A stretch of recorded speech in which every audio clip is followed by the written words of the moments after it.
Dear speakers from Hamburg, from all parts of Germany, from the UK, the Netherlands and Cameroon. Dear members of the International Council of Maritime Museums, dear colleagues from museums, universities, culture institutions, the Cultural Department of the City of Hamburg, Commerce and Tourism. Dear guests and friends, first of all, I want to extend a very warm welcome to all of you. We are delighted that so many speakers turned in papers and were eager to come to Hamburg in order to participate in this conference. And we are very happy that so many guests signed up to join the symposium. Unfortunately, I have to start with some bad news. Dr. Peter Tschentscher, first mayor of the free and Hanseatic city of Hamburg, had to cancel this welcome at short notice.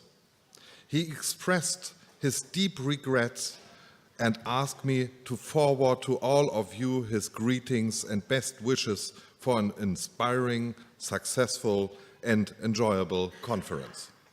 But I'm very happy that Dr. Carsten Broster, Secretary of Culture and Media, spontaneously arranged to come tomorrow evening to open this public panel discussion. So now, let's start. This is the third symposium of the German Port Museum. The first one in 2016 was focused on discussing the topics we had chosen for the content of the German Port Museum. That conference gave very important input for the further development of the 5 big topics we will be dealing with: German ports, work and techniques, port and industry, port as a myth, and globalization.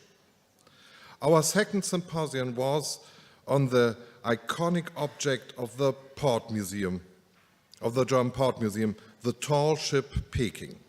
We learned a lot about historic ships, their maintenance, ways to present them, and volunteers' work. So the most repeated and quoted sentence of the symposium, "A ship must live," is a claim and a challenge at the same time. And today I have the pleasure to open the third International Symposium, which is also an ICMM Regional Conference, Ports, Notice of Globalization. Before I go into the theme of the symposium, let me shortly introduce to you the Stiftung Historische Museen Hamburg, our self-conception, our mission, the framework for the German Port Museum. Since 2008, the Foundation of Historical Museums of Hamburg has brought together the most important museum facilities in the free and Hanseatic city of Hamburg, which are concerned with the history of the city, its surroundings, and the North German region.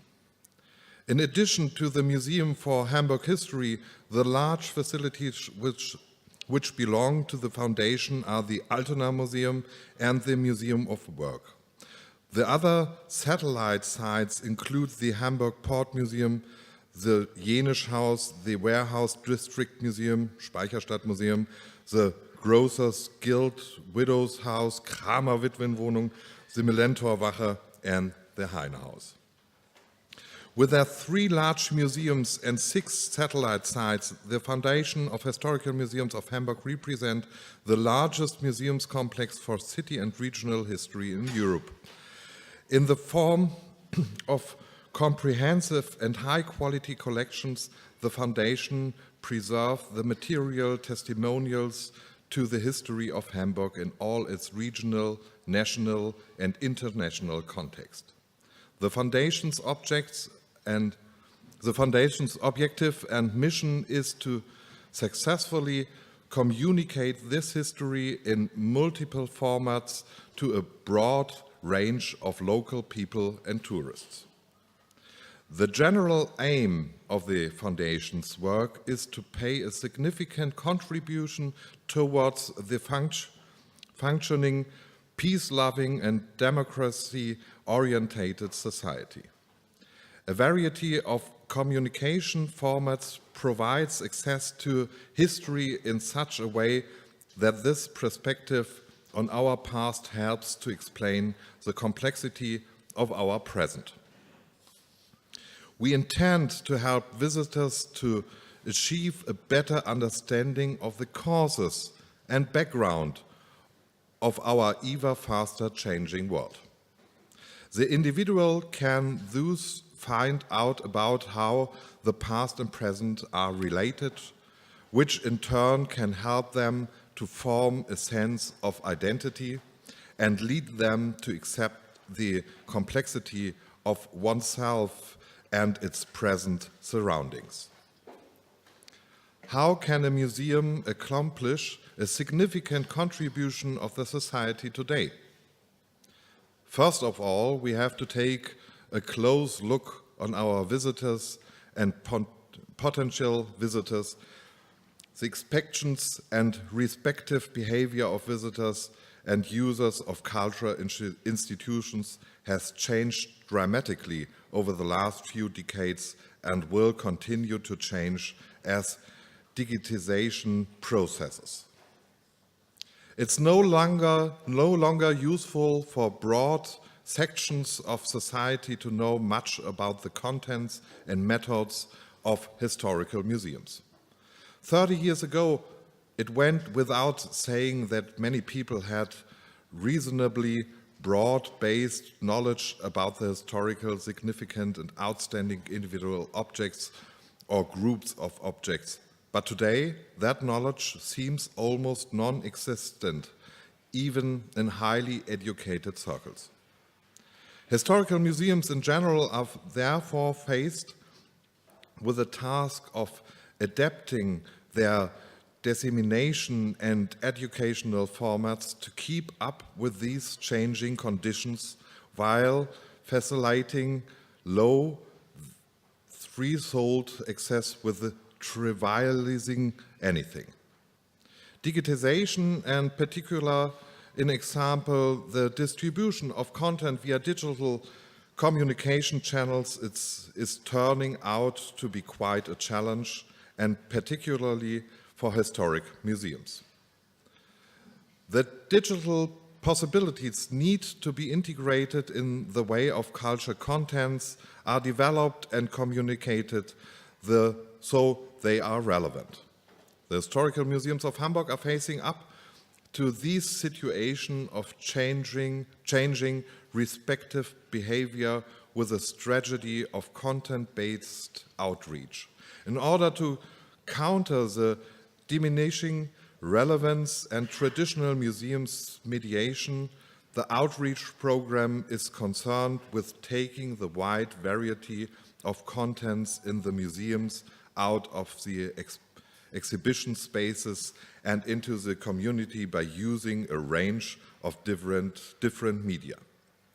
The aim is to turn museums into information providers for questions and discourses about topics relevant to society. Examples for our outreach strategy are the Hamburg History Live magazine, which is sold via the usual newspaper sales outlets, and project called Transfer of Knowledge, which works on implementing application processes for transforming museum contents into digital media. But digitization is only one of the obvious changes influencing the visitors' receptive behavior. Due to the social change within the last decades, also educational requirements have changed massively, especially in the large cities in Germany. Just to give you one example. In Hamburg, every second student from 1st to the 10th grade has a migration background. This means that half of the children in a classroom do not necessarily share what we usually call a common social background. If we want to reach these kids, kids, and we want to, we have to rethink our communication strategy. The same is valid for other target groups. Therefore, when looking at history, we have to start from the present. We have to meet our visitors in their terms with their backgrounds, thoughts and questions, and encourage them to look at history in order to better understand the world of today. Our life, our everyday reality, the big themes of today have become so complex that it is hard to find orientation. The more we know, the harder it is to understand. The more differentiated our knowledge becomes, the more difficult it is to find the key information. The more complex a problem becomes, the harder it is to find a solution. The more choices we have, the harder is it to do the right choice. A widespread reaction to today's complexities is to react with simple answers. But simple answers do not help to develop a democratic, peace-loving and functioning society. A strategy to deal with today's complex and, at the first view, overwhelming problems is to follow their traces back in history. How did things become the way they are today? Why did developments take place in a certain manner? Which factors influenced political, economic, and social developments? And how is this history connected to myself?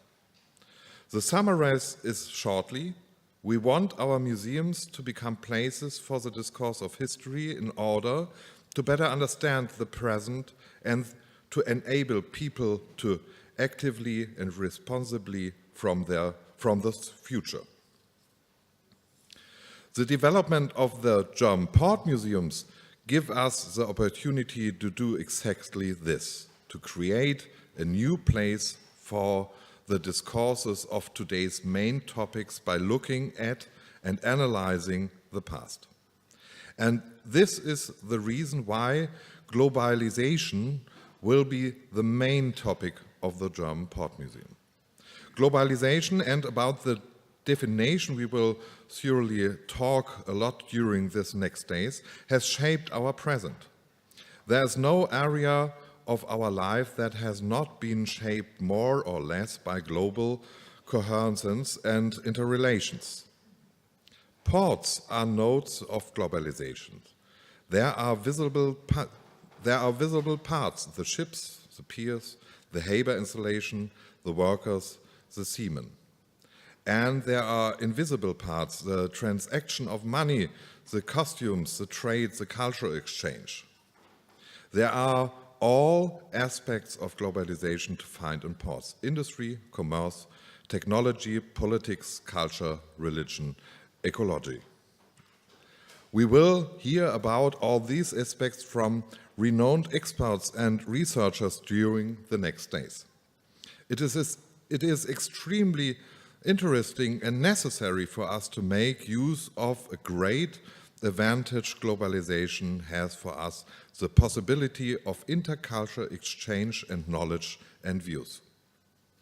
We will listen to, talk and discuss with experts from different countries and continents, from different disciplines and surroundings. Their knowledge, their views, their interpretation will help us to develop the contents and the presentation for the German Port Museum during this symposium and in the next years. So, with this in mind, I wish you all an inspiring and successful symposium. And I ask our product manager for the German Port Museum, Ursula Riechenberger, to take over and introduce to you our keynote speakers. Thank you very much.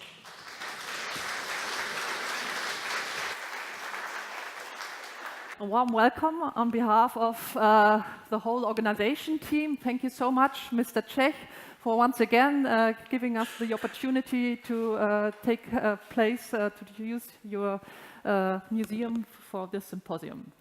And one thing that motivates me with this project is that it got really this much support from the very first beginning, and very much from individuals, but also from institutions, networks. They are all enthusiastic about the building up of this new museum. And one of the institutions who was really supportive to us was ICMM. So we choose to install this conference as a ICMM Regional Conference. And therefore, we invited Fritz Lohmeier, the first keynote speaker, who was president of ICMM until 2013, and has been a strong supporter not only of ICMM, but also of the project of the development of a National Port Museum in Germany.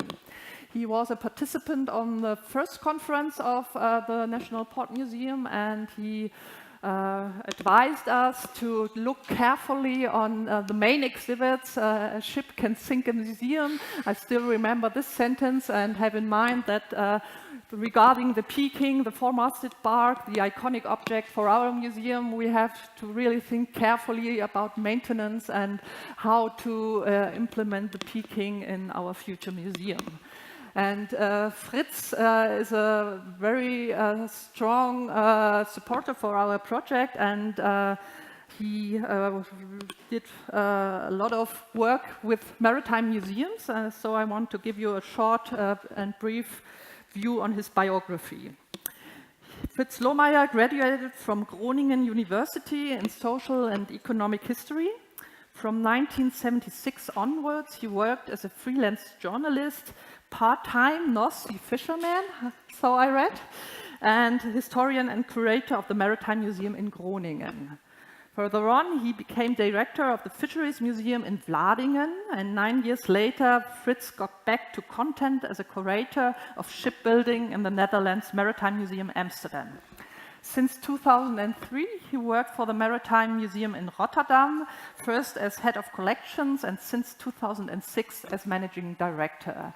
And we had the opportunity to visit his museum 2 years ago, and it was really inspiring for our project team to see your work in Rotterdam, and especially how you reinvented your museum with the exhibition, The Offshore Industry, the Offshore Experiment, because I think that's a way to make museum relevant, to become a strong connection with the maritime industry. And the exhibition was highly technical, highly digital. It made fun. There were games to play in the exhibition, but also you could see what could be the vision for the port industry and how strong the impact is of this part of the maritime industry. So thank you, Fritz, for that so far, but we're still in contact, and he just told me this morning that he's working on a book he has in mind for over 20 years, so I'm looking forward for the result of 20 years of thinking and what will be your next project with this book. And I'm really honored that you will share this conference with us, and I hope you will have a good time with us too, and I'd like to invite you to the podium. Thank you.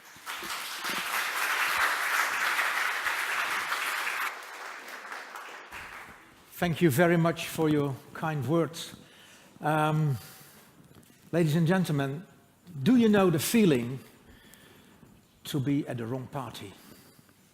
That you have prepared a speech, maybe for your best friend's wedding, and then at the moment you have to start, you look into his eyes, and then you realize that you don't know him that well. I have a bit that feeling at this moment. I had a bit that feeling 2 days ago. I arrived here at Monday night, and around 6 o'clock, and after having found my hotel, I went to the waterside, and it was a fantastic evening, Monday night. Beautiful light, and I saw the port of Hamburg in all its glory. I saw Blomund Foss, I saw the yacht of Mr. Abramovich in dock, and Dutch tugboats surfing here the Hamburg port. And I thought by myself, what can I possibly add to you, Hamburg people, who must know everything about your port because you see it every day? How can I add something to that? In Rotterdam, you don't see the port anymore. You see a river, a lot of barges, but you don't see the real port anymore. And anywhere in the world, most big ports are moved outside town. So you in Hamburg must know about your port. You must be aware of the maritime world as no other people in the world. So what do I have to say? Well, I have prepared a speech in order not to say the same as 2 years ago, because that's a big risk. Nevertheless, you will find some similarities. And, well, maybe I must stick to it a bit. Ports in transition, what about museums? That's the theme I was asked to elaborate on. And it is a bit a peculiar theme, to be honest. Because it is based on an assumption that ports and museums, maritime museums, has a relation with each other. That sounds logical in a city, in a port city, but I really doubt whether that's the case. For years, it is a widely accepted analysis by museum directors that because maritime awareness is less than in the old days when we were all maritime interested, let's say the 1950s, 1960s, we had an uncle or a nephew who was sailing, apart from Hamburg, everywhere, this port was in the city. Maritime awareness was high, so to speak. And those were the glory days of the maritime museums. That's a kind of feeling. But it isn't true. It is absolutely not true. Well, it is true that you don't see the port anymore in most port cities, except Hamburg, because it is stuck behind walls. You are not allowed to see it because of security measures, or the port has moved away. That is true. That is true. But what has that to do with maritime awareness? This is one of the ports, the old ports, early 20th century ports of Rotterdam. And like in Hamburg and everywhere, these ports are not used anymore, and they are getting redeveloped, and something beautiful is on the horizon, they say. But look to the visitor numbers of the museum where I have been working. In those glorious days, 1950s, 1960s, we had not 50,000 visitors. And it first started when maritime awareness was sinking. In these years, around late 1980s, the museum was closed, and then we got a new building, and then you see something is happening. Then you see something is happening. And this is proving, and there are many more museums which can prove that it is not true that maritime awareness and the feeling that the port is in the town and you know everything about it is related to how your museum is doing. This was the same harbor in the 1960s when we had not 50,000 visitors. There is no relation between that.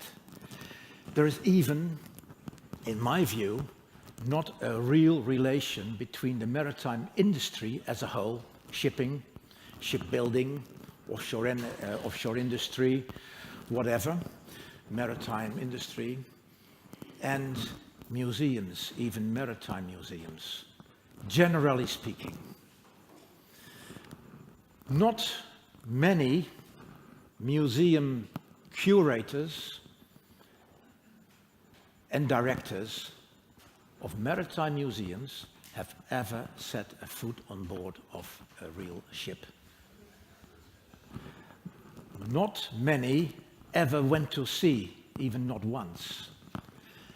And they are telling the ignorant visitor about the maritime world.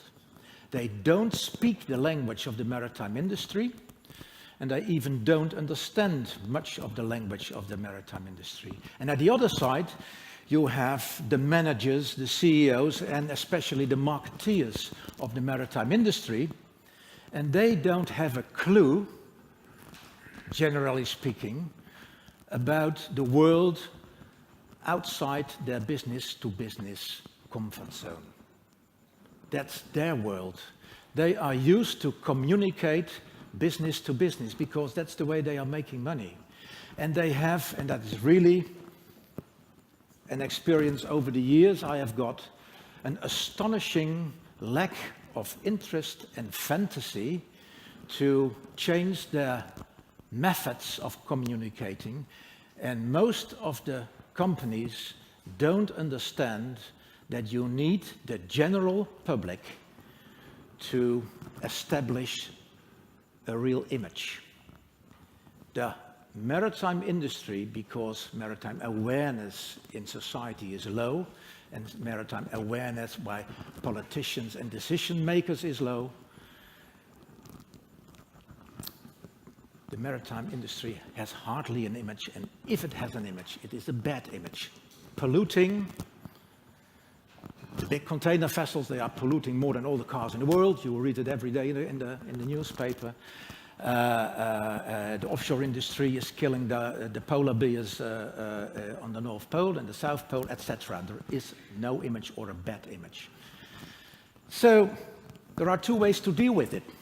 Complain about it, and I know quite a lot of colleagues at the museum side, but also a lot of people in the maritime industry who are complaining about this, vice versa.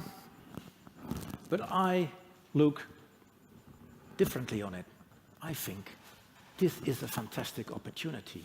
This is a kind of virgin territory to develop, because I'm convinced that, like maybe in the old days, and the old days is 19th century, when a few museums, maritime museums, were founded by the maritime industry, museums can be an instrument for the industry to develop an image and to talk with the broad audience. And at the other way around, of course, the maritime museums need the industry because they preserve their heritage, and they must get the knowledge and the objects from the industry. Well, industry and museums, a relation which is hardly there. How can both profit from each other? Well, maritime industry today looks different from what it was in the old days. This is just an image a couple of days of a couple of weeks ago. This is maritime. Do you know what it is? It's a piling instrument to hammer monopiles for windmills in the North Sea. This is how some maritime museums today are dealing with the present-day maritime industry, showing that all the goods we wear, all the things, the ballpoint you write with, the paper, are transported by ships. But only some maritime museums nowadays do it in this way. And, well, this is a good example, I think.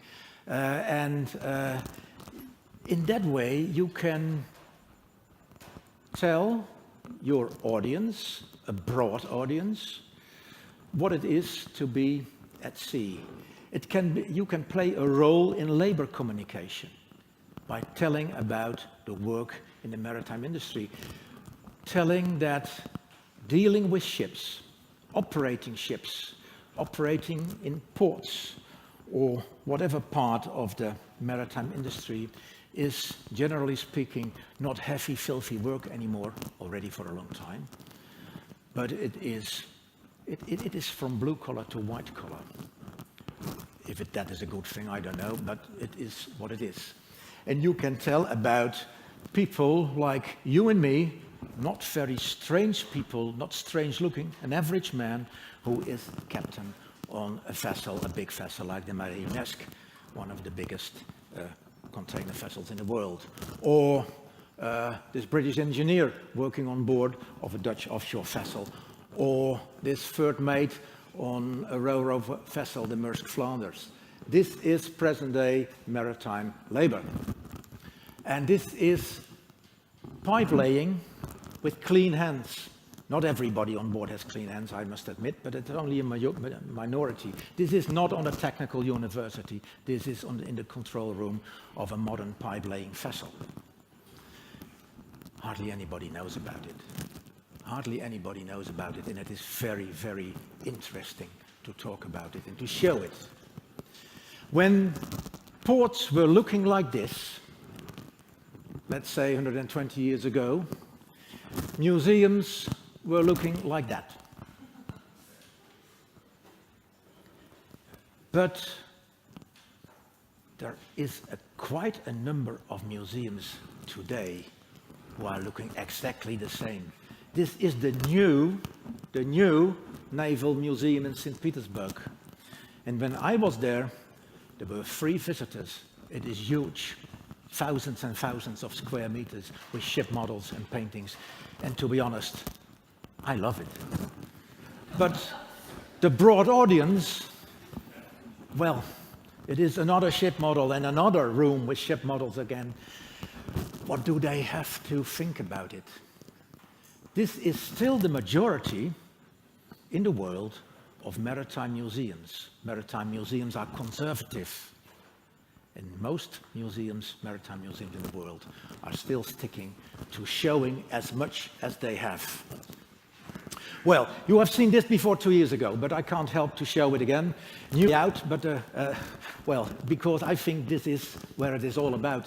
A successful museum is built on first place collection. Without collection, no museum. You have to have a clear identity. That was the message 2 years ago. And you have to have a good location. Well, it is not more difficult than that. Let's talk about collection and identity, because those two are, well, connected to each other, because they have to do with the narrative, with the message you want to give. At the same time, most museums are funded by the government. And decision makers, politicians want us to have as large as possible and broad as possible, and nowadays inclusive impossible. We heard it already, different nationalities, different backgrounds of the people nowadays in every big city. We want to have them in our museums. But I don't think this is working. Those ladies are not going to this fantastic exhibition. I don't know who has seen it in Sarchis 2 years ago about the stones. It was very good, but I don't think they were the right audience. And I don't think these girls are, you can persuade them to visit a maritime museum. So inclusiveness, in what way you want to understand that term, is a very big and complicated task. But we have to, because we are funded by governments to get them in our houses. Also in Germany, but in Western Europe in general, the audience, museum audience, is growing already for years, and spectacularly growing. But it is mostly in the big art museums, and especially those who are making big exhibitions, where the growth is, and especially the smaller museums are suffering. So there is a gap between the successful big museums and the smaller museums. So if art museums are doing so well, is it a solution for us as Maritime Museum, as cultural historical museum, to have more paintings in our museum or not? Well, although I like it, again, I like these paintings, I don't think it's the solution, because it is not our task, it is not the story we are going to tell. Our kind of museums are based on the narrative in order, and the fun, but narrative in the first place, and they are based on collection and identity. And if you look to where you find the strongest stories, which you can feel, so they have an appeal to you as the visitor, then I have seen a few examples. Sometimes you see them at the street, like here in Belfast, Schenkel Road. Who remembers the troubles in Northern Ireland? Well, it's very actual at the moment because of Brexit, but this was the road where the bombings in the pubs and the restaurants took place, and you can still feel it because they are restoring the murals, and it is still a creepy place. And in fact, not creepy, that's not what we want to be, but that emotion, that is what we as museums like to establish. The Vasa in Stockholm, because it's, well, you can't escape it. The ship is there, the crew is partly there, dead, okay, but the bones and the skulls are there. It's impressive, and whatever exhibition they make around it is fake. I don't hope there's any Swede here. But I know that they invested heavily about 8 years ago in an exhibition in the Vasa Museum, and it was a disaster. It costed over €1 million, and it didn't work. Nothing will work next to this fantastic ship. It's so strong, you can't compete with it. That's an important thing to realize. And you see also that by the time, and that makes it difficult, the narrative power of places and exhibitions and objects is changing. And you'll see it clearly in Berlin, where the wall 25 years ago was, well, the intrinsic narrative power of those concrete walls was so strong that you didn't need anything else, our generation didn't, to learn and to know what the story should be. But if you are passing Checkpoint Charlie now, it's a bit of Reeperbahn, you know. It's tourist crap. So the wall needs us, museum people who know how to tell a story. And this, I think, is a fantastic way of telling stories and to make the meaning of the wall bigger than the story of East and West alone. So narrative power is changing, and you need museums to come in, because we are supposed, and we can, I think, we know how to tell people, how to tell stories to people who don't know anything about it. So what will your core message be in Hamburg? I really don't know yet. We heard something on the conferences which has been. It must be about history, it must be about globalization. Is it this? Is it history mainly? Or, well, you need collection. And I think you have the most perfect museum tool, museum object. I find it strange to talk about objects when I talk about ships, but okay. Museum objects, a tool to tell stories with. I was in Webersvliet yesterday. I saw the ship outside, inside. It is so fantastic. It is so strong. It comes very much near the Vasa. So you don't need a museum. You don't need an exhibition. Maybe. But it depends on the story you want to tell. Because if you talk about the ports of the past, It is about accessibility from the sea. Well, it's an item in Hamburg, I think. It's accessibility to the hinterland, an industrious hinterland. It is about quays and cranes, and it is about ships, and it is about industrial peace. Fascinating stories, all of them. But the story of the harbor of the future, the port of the future, the critical factors for successful ports in the futures are, apart from cranes and quays, you need them, of course. It's about logistics nowadays. It's about blockchain. It is about security.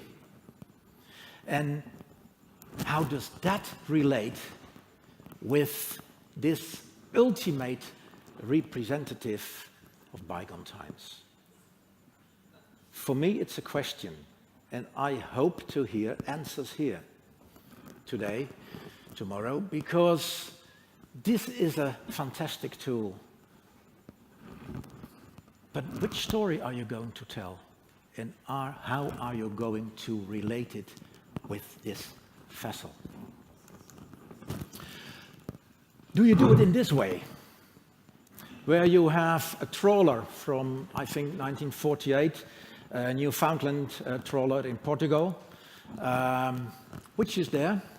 I was the only visitor on board again. And the ship is there like it was when it was taken out of service about only 15 years ago. Fascinating. For me, it's enough. But I think that I can read this ship, and I know the story about the Portuguese Newfoundland fisheries. But who knows, even in Portugal? Or is this a best practice? Most of you will know this ship, Soiterdeen, Bremerhaven, which is, and forgive me, I don't know if there is anybody from Bremerhaven. I will hide behind my computer. But the story of this ship related to Germany is a bit thin. It's an American ship. It's a typical American ship, which has been under German flag. Okay, there is a story related to a nasty period of the history, but okay, there is a story. But what is the justification to have this vessel, which is also a very expensive and big object, in a national maritime museum? Because what's the narrative power of this vessel related to German maritime history? Apart from the fact that you can eat very nicely on board, I really never found out. Although I'm interested, because around 1960, when I was a little boy, I was on board of the ship because it was a youth hostel in Delfzijl, and I was living quite near. So I have very good memories to this ship, and it should never be scrapped. But what's the place in Bremerhaven? Wouldn't it be much better to have it in the United States? Well, okay, not talking about the other ships there because they are perfect in the German history.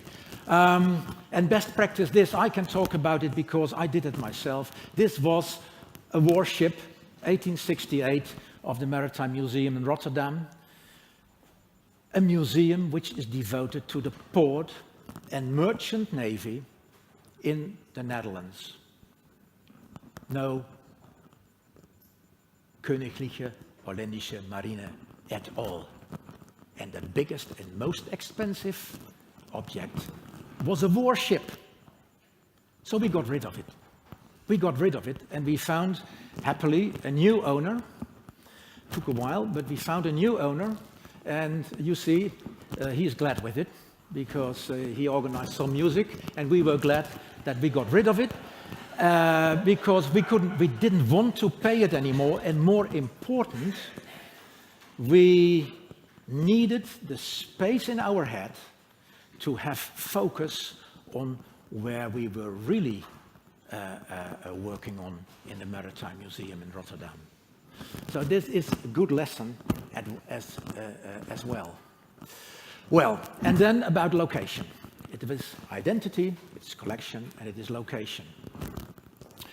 We have recently, and I think in your conference in June, I was told, Marike was here and she told about the director of this museum, she told about this museum, so I don't say very much about it, but very nice building, and not even the architecture, but the city planning of this museum is brilliant, and it is lifting the old harbors to a quite new and much higher level. So a new museum is always, well, along the discussions, in the discussion about a new museum, location is always a process which usually takes, well, 3, 4, 5 years. That's normal. In the Netherlands, usually 8 years. Between the idea and opening a door of a new museum in the Netherlands, in average, it takes 15 years. That's really the last, in the post-war period. It's a matter of experience, really. So you are going very fast so far. Brilliant city planning. This museum, which was established in the early 90s, well, a short anecdote. This place, just opposite the railway station, used to be the place where, in the old days, the ships were adjusting their compasses. So it is a historic maritime place. And when the plans for this strange building we found in the 1980s, a deconstructivistic building, were launched, I have been demonstrating, it's a confession, against the building of this museum at this place, because I found it a shame that this historical place was, well, in fact, destroyed. And together with 25 historic vessels, we were very proud to occupy this place for a weekend, and then we had to go to work again. How wrong I was. How wrong I was, because this is a huge success. The old museum, in a very nice building, had about 40 to 60,000 visitors a year, and this, until today, has about 300,000, 400,000 visitors. It went bankrupt after 4 years because they couldn't pay the maintenance of the building because they had so many visitors. Well, how nice is that? So best practice, yes, I think so, best practice. What I think, and I'm not a doctor and I don't have a recipe for a good location. Nobody has, I think. But what you need to be a successful museum is a building which gives the visitor a sense of place. A sense of place. And, because we are historical museums as maritime museums, a sense of time. And that doesn't mean exactly that it must be a historic time, but it can also be the time of today or tomorrow. Sense of place and sense of time. And I think this building, 17th century building, the Maritime Museum in Amsterdam, it is a great example. They covered the square inside, which took process demonstrations again about 6 years, only to cover it. The building was already there for hundreds of years, to make a building which you can use as a modern museum and which gives a perfect sense of time and a sense of place. And of course we all know the big game changer of Bilbao, Geary's Guggenheim. In an industry town where the heavy industry was dying, a very poor area, Basque Country, politically unstable, a lot of terrorism, etc. And this museum, in its own, more or less, well, I think so, was able to change the whole situation. A fantastic building, if you like it or not, which is communicating with its surroundings, that's very important, giving you a very strong sense of place, which has changed Bilbao from a heavy and filthy industry city to a tourist city, a new economy city. But in the same town, at the same quayside, only 500 meters further on, they tried to do the trick once again with a Maritime museum. The problem was they had no money anymore.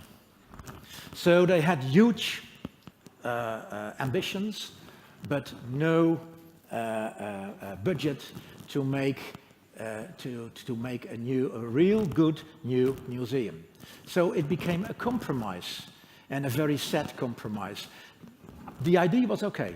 At the same quayside, just in the neighborhood of the Museo de Bellas Artes and Geary's Guggenheim, so you had a lot of traffic, and there they placed this Maritime Museum.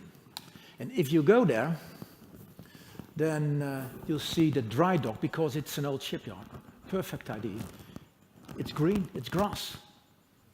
That's the way it is nowadays. It is a failure. They never got the visitor numbers they were dreaming of. And, well, because they had no money anymore, there was no money for a real building, and they put it under a bridge. That's never a good idea. That's really never, that doesn't work. And they have been thinking about it to split it in two, to have the historical shipyard and elsewhere a museum, but because they had no money, they didn't do it. Well, that's the second worst decision. The really worst decision should have been to make two locations, because that will never work. Never in the world that ever worked. One of the two will always bleed. And I heard rumors in Rotterdam that also in Hamburg there is an idea to split the museum and to have two locations. Well, I'm not a doctor, I don't have a recipe, but I have seen a lot of best and bad practices. Don't do that. That will not work. It is a waste of money, and it is a waste of all your efforts. Well, then coming to core business, museum business, because we are supposed to entertain and to educate our visitors. You can do it in the classical way, and if the teacher is a good teacher, then it is the best way ever. You don't need anything else than a person who is able to tell the story. But I think in a modern museum there is more. It is not only exhibitions, it is not only education, but events are becoming more and more important. We live in an era that culture is translated in festivals and offered to the audience in festival form. So events becoming more and more important. And you know this television program? Who knows? Who doesn't dare to say? Bauer sucht Frau. Okay, haben wir auch in Holland. And we in Rotterdam, a couple of years, made an event, Zeeman sucht Frau. Because we had a certain exhibition, and we thought it is a nice event to try that. Because ports may change, and they do. This was Monday night. It's so beautiful. Don't forget in Hamburg, this is your asset. This is your asset. But some essentials don't change. So we made an exhibition about sex and the sea. And in that framework, we had Bauer sucht Frau. And guess what? More than ever, we had a female audience that night.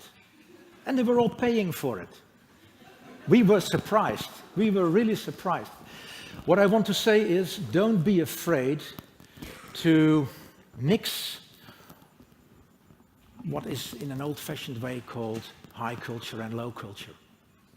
That's good. Mix it. That makes it more interesting. If high culture ever existed or low culture, I don't know what it is, but you know probably. Mix it. and it will help you to translate your core message to a broad audience. Well, summing up and going back to where I started with. Port Museum, government and maritime industry. I started to say that there is hardly a relation between the maritime industry and maritime museums. And in my view,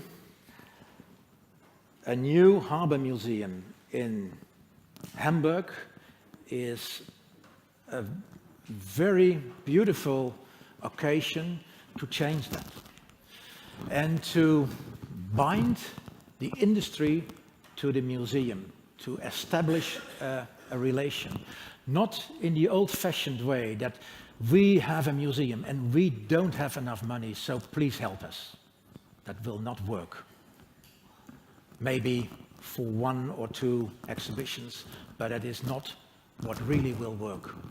But museums and industry are depending on each other, and a museum can bring, in terms of labor communication and the image of the industry, can give a huge contribution to the industry, and of course they have to pay for it. They already do by giving their objects to museums, but they have to pay for it, and the marketing boys and girls of the industry have to learn that there is a huge change, and the museums have to learn to speak the language of the industry. And of course, at the other side, as museum, you need meaningful objects. And I already mentioned the Peking, that's fantastic. Combine permanent and temporary exhibitions, because investing a lot of money in a museum, you must know that every exhibition and every format has an expiry date. And that expiry date is quite near. Is it 5 years? Is it 10 years? In the old days, it was 2 generations, but not nowadays. So when you open your exhibition and you spend a lot of money on it, you have to know when you renew it already then. And better think in terms of 5 years than 10 years, because your audience get bored and they want to see something else. So if you really make a format museum, and we know many of them, they will have high visitor numbers in the first 2 years, and it's going down, and then at the 5th, 6th years, it's crisis. So a mix of permanent and temporary exhibitions, and connect past, present, and future. And choose yourself if you start with future, or with the present, or the past. And then, funded by the government, or governments, co-funded by the industry, you as storytellers, the experts how to tell the maritime story to non-maritime people, will reach that broad non-maritime audience, because the maritime audience is only that small. Don't depend on that. Well, thank you very much. This lady was very happy at the Seemann sucht Frau, and that's why I choose her as my final slide. Thank you very much. Oh.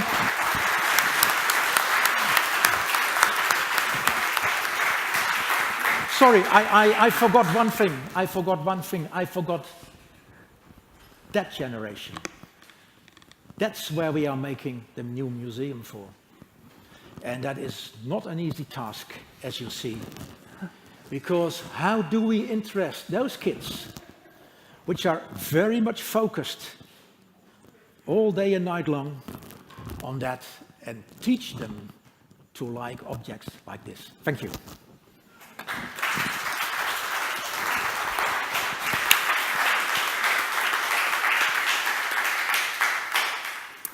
Thank you very much, Fritz, for your presentation, and thank you so much for your great effort. And the Peking, I guess we have an iconic exhibit that will help us develop the Port Museum, but I hope this conference will help us to develop a strong narrative and about the location, I think we talk another time. So thank you very much so far for this presentation. Thank you. I'd like to introduce you to our second keynote speaker. He had a very long journey to Hamburg. He had to stay for approximately 8 hours at the Paris airport yesterday. So we're really lucky that you made it to Hamburg. Thank you so much for your effort, and a warm welcome from all of us that you came to Hamburg. Thank you.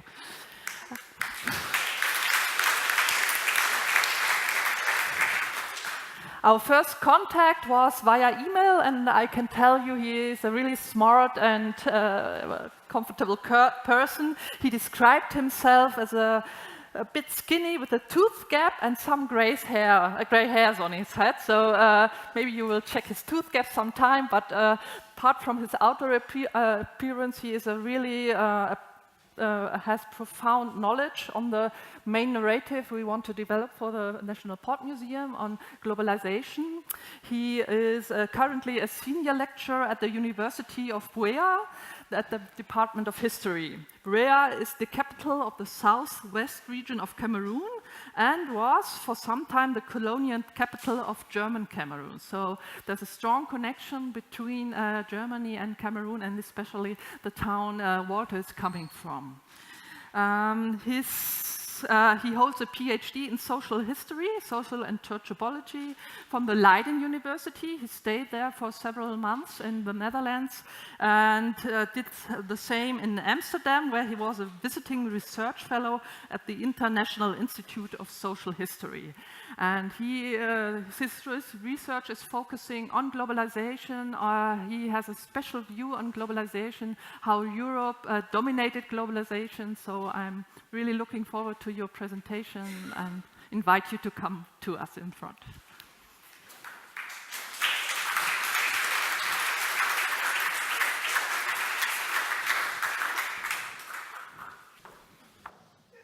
Good morning to everybody.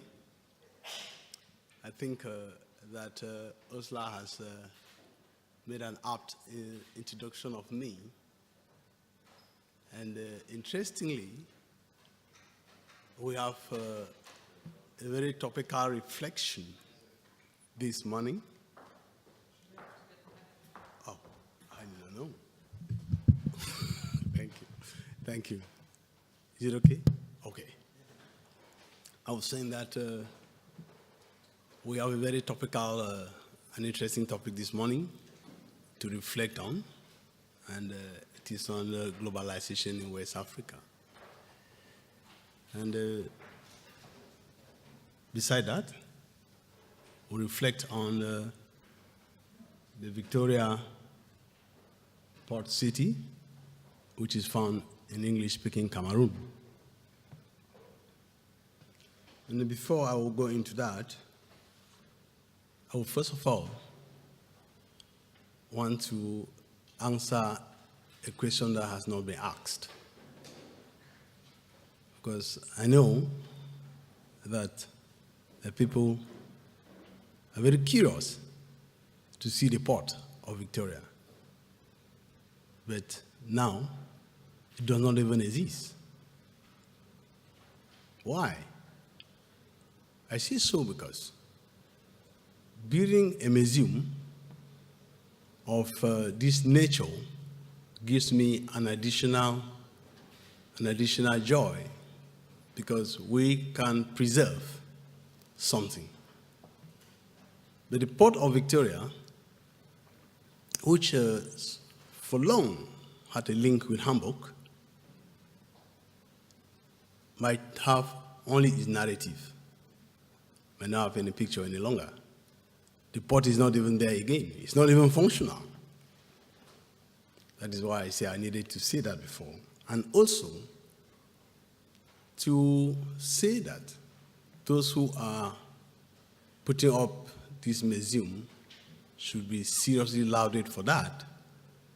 It's a wonderful initiative, because we are seemingly going into a new world, a world which, like the first speaker has said, the world which people will not even be interested to read anything apart from seeing it in a cell phone or seeing objects to hold with the hand or to admire it. So historical narratives are giving way. The topic this morning, West Africa, is as well very topical in the world of globalization. Globalization has become so topical, so relevant that almost everybody talks about it.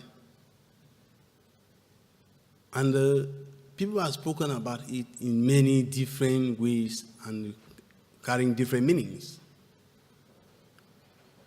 I want to also first talk about the narrative of the tale that comes from India about the 6 blind men who came in contact with an elephant. They were just holding and feeling. Everybody held and thought and explained what he has felt. It is like globalization. It has come to mean everything. It has come to mean everything. But at the base of it, it is about interconnectivity. It is about linkages.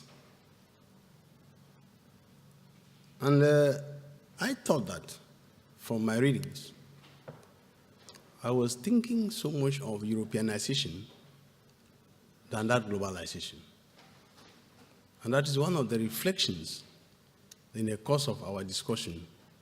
We'll actually look at it. And more importantly, look at the port cities. The port cities which were like nodal points, like junction boxes of this Europeanization.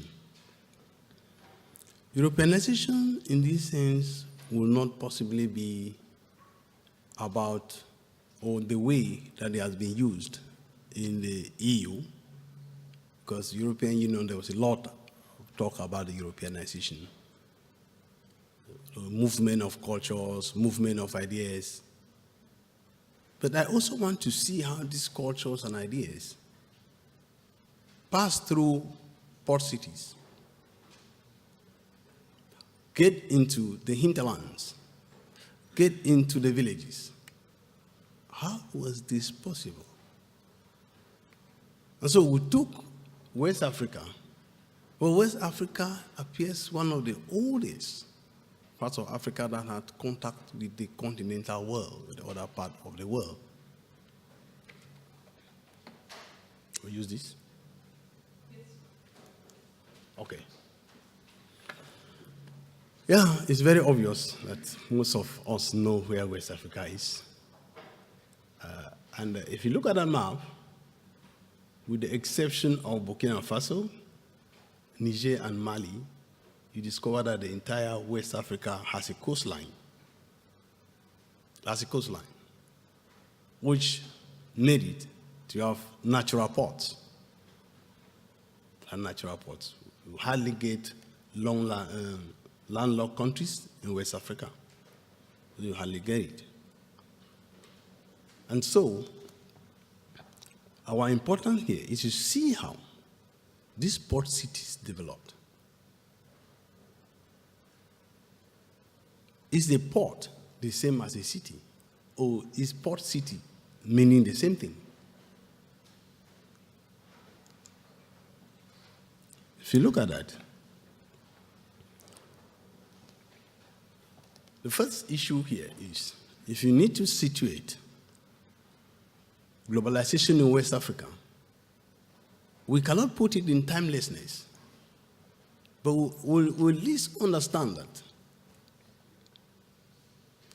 immediately humans felt that they could connect to each other. That was the beginning of globalization. Linking West Africa to other parts of the world was started by the Portuguese, who were seafarers.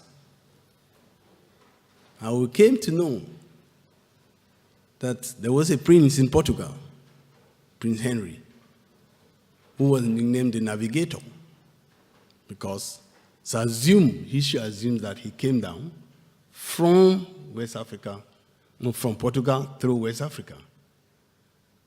And then importantly now, we look at ports and cities which are frequently used, necessarily intertwined in their location, development, functions, and challenges. But we also realize that a port acts as a funnel. It acts as a passage. And you see it, if we were to use engineering language, the interface between the sea and the land. And it is in the port that other parts of the universe are connected. Then a city is like a central place within a wider socio-economic system. And so ports and cities might not be mutually compatible.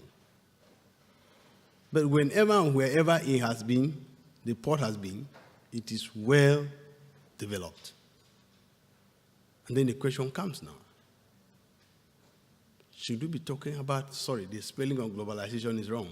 Should we be talking about globalization or should we be talking about Europeanization? This is something that I've reflected on quite some time.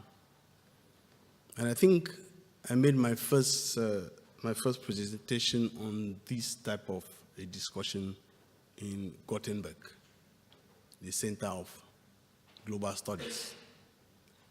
And the issue was predicated on the fact that there's been so much stories, there's been so much written research on globalization. But I intended to think that this terminology could be substituted for Europeanization. Why? It seems to capture more aptly the essence of what globalization does. The cultures, the ideas, the goods that comes in through globalization are almost all Europeans' inventions. And they might not be the way, quotes unquote, which others might tend to think, that when we take globalization, we mean also that there's interconnectivity. Now we talk about superhighway. They have paved the way. And the people most of the time think in terms of economics when we talk about globalization. It's all about economics. But this morning, we also see that it is not all about economics when it comes to globalization. That is why I was thinking very seriously, I'm still thinking, that Europeanization could be substituted. Because we're going to see European culture, we're going to see European ideas, we're going to see commodities. Although trade seems to be above. Okay, why did I bring this map? This map relates to Africa quite long before its contact with the outside world. And that is West Africa. West Africa was made of the empires, which was known as the trading empires of Western Sudan. And the only link that West Africa had, the only connection, was through the Sahara Desert to North Africa, to Southern Europe. And that is why you see all these arrows moving. It is all about trade. And these areas, we don't see ports here. You don't see ports. There was serious movements from the Ghana Empire to Songhai Empire to Mali to Kanembono. Today, just an aside, we hear migrants keep on coming. Between CNN, migrants keep on coming. Huh? Every day boats are sinking in the Mediterranean.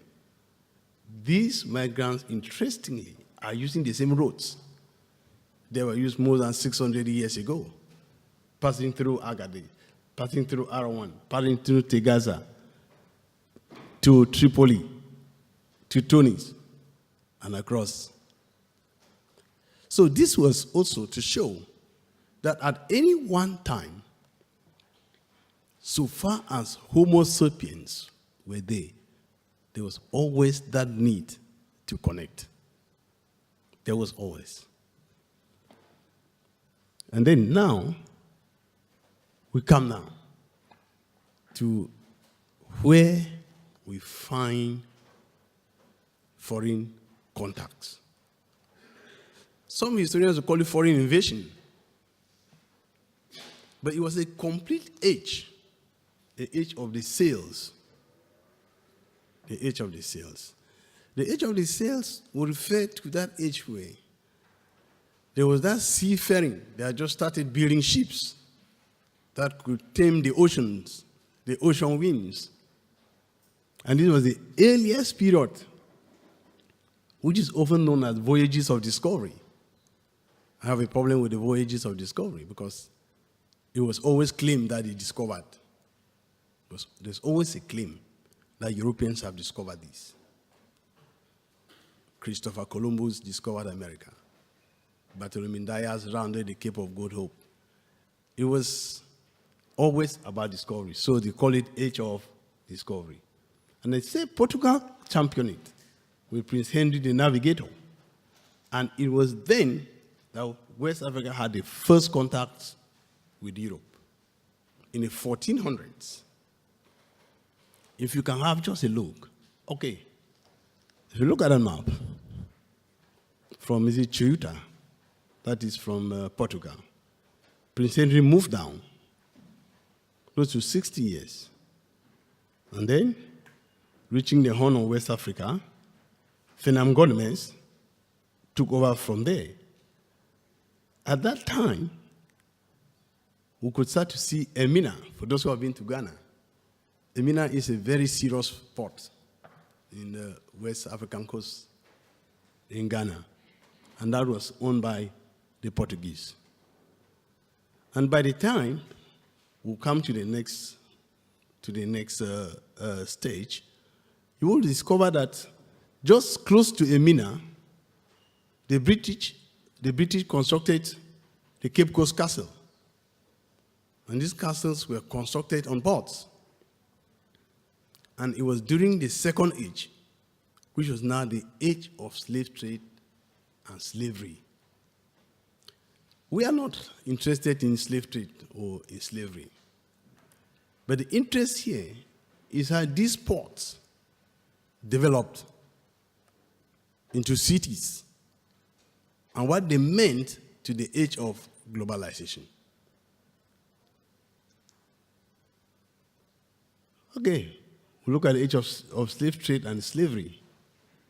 Of course, it is accepted that that period was one of the longest periods of trading in human beings, most close to 500 years. And the ports played a very crucial role in the export of these slaves, close to 400 years. And European powers, Holland and England, even competed for formidable ports. The distance from Emina to Cape Coast, which I visit so often, I don't think it's up to 50 kilometers. But there was a whole fighting over who gets what. And then, interestingly now, we see the triangular trade.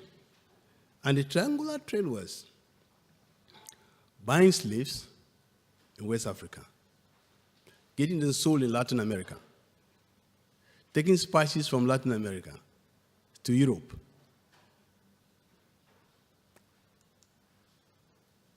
Okay, this is just the slave trade, which I spoke about. These are the ports.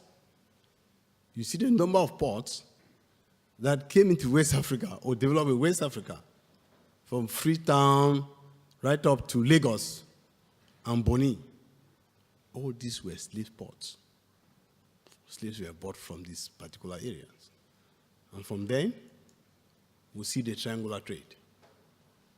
What was the triangular trade about? Let us look at triangular trade and also try to understand how we can see triangular trade in the light of globalization and Europeanization. And then you see that from West Africa, slaves were bought, sold in South America. They were taken to Cuba, Domingo, to Virginia. And from Virginia, sugar was bought, tobacco, to Europe. Yes, Glasgow, Liverpool. And then from there, cheap goods, I don't know why they call it cheap, but goods were bought. Don't know why they call it cheap, but goods were bought and then brought down to West Africa. It might not be a complete triangle, but it looks like one. It looks like one. So the name became known as the triangular trade. Another dimension of this triangular trade was just also that ports were booming because the trade was good. Yeah, the trade was really good. Africans made a lot of profit. But if I said this in Africa, my head can be cut off. But if there was no profits, the trade will now continue for 400 years. The trade continued for 400 years because there was demand and there was supply and the profit margin was high. And one of the consequences was that 80% of foodstuffs, which up to date are used in Africa, were brought in as a result of the slave trade. Yeah, 80%. Maize, you could find maize, avocado, bananas, mangoes, all are foreign. All are foreign. And they pass through these ports. But then, the slave trade, no matter how evil it has been painted, also had an impact on port cities. Because ports were enlarged, they were developed so that bigger ships can anchor and carry more consignments of slaves. But then, the Industrial Revolution started in England, and the tune of the song was changed. That for more than 400 years, a trade has been going on. It suddenly became so bad, so evil, that people were stopped from trading in human beings. And those who were holding slaves in the plantation in Northern America were condemned to auction them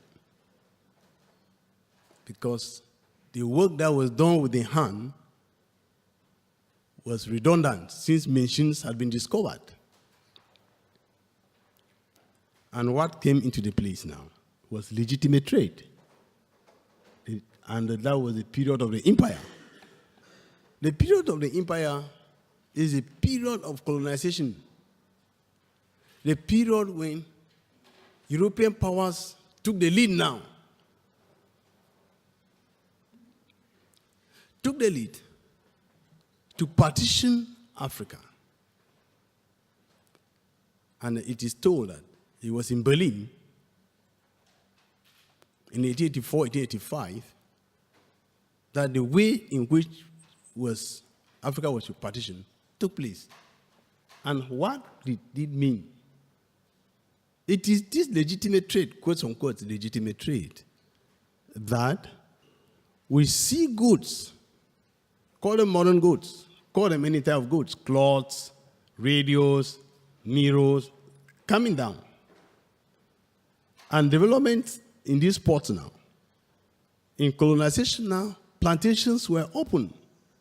Factories came in. Missionary activities took a higher dimension. The construction of roads to link the port cities. And then you see ports now developing gradually now into veritable cities. Migrants had to move down to the cities in search of jobs.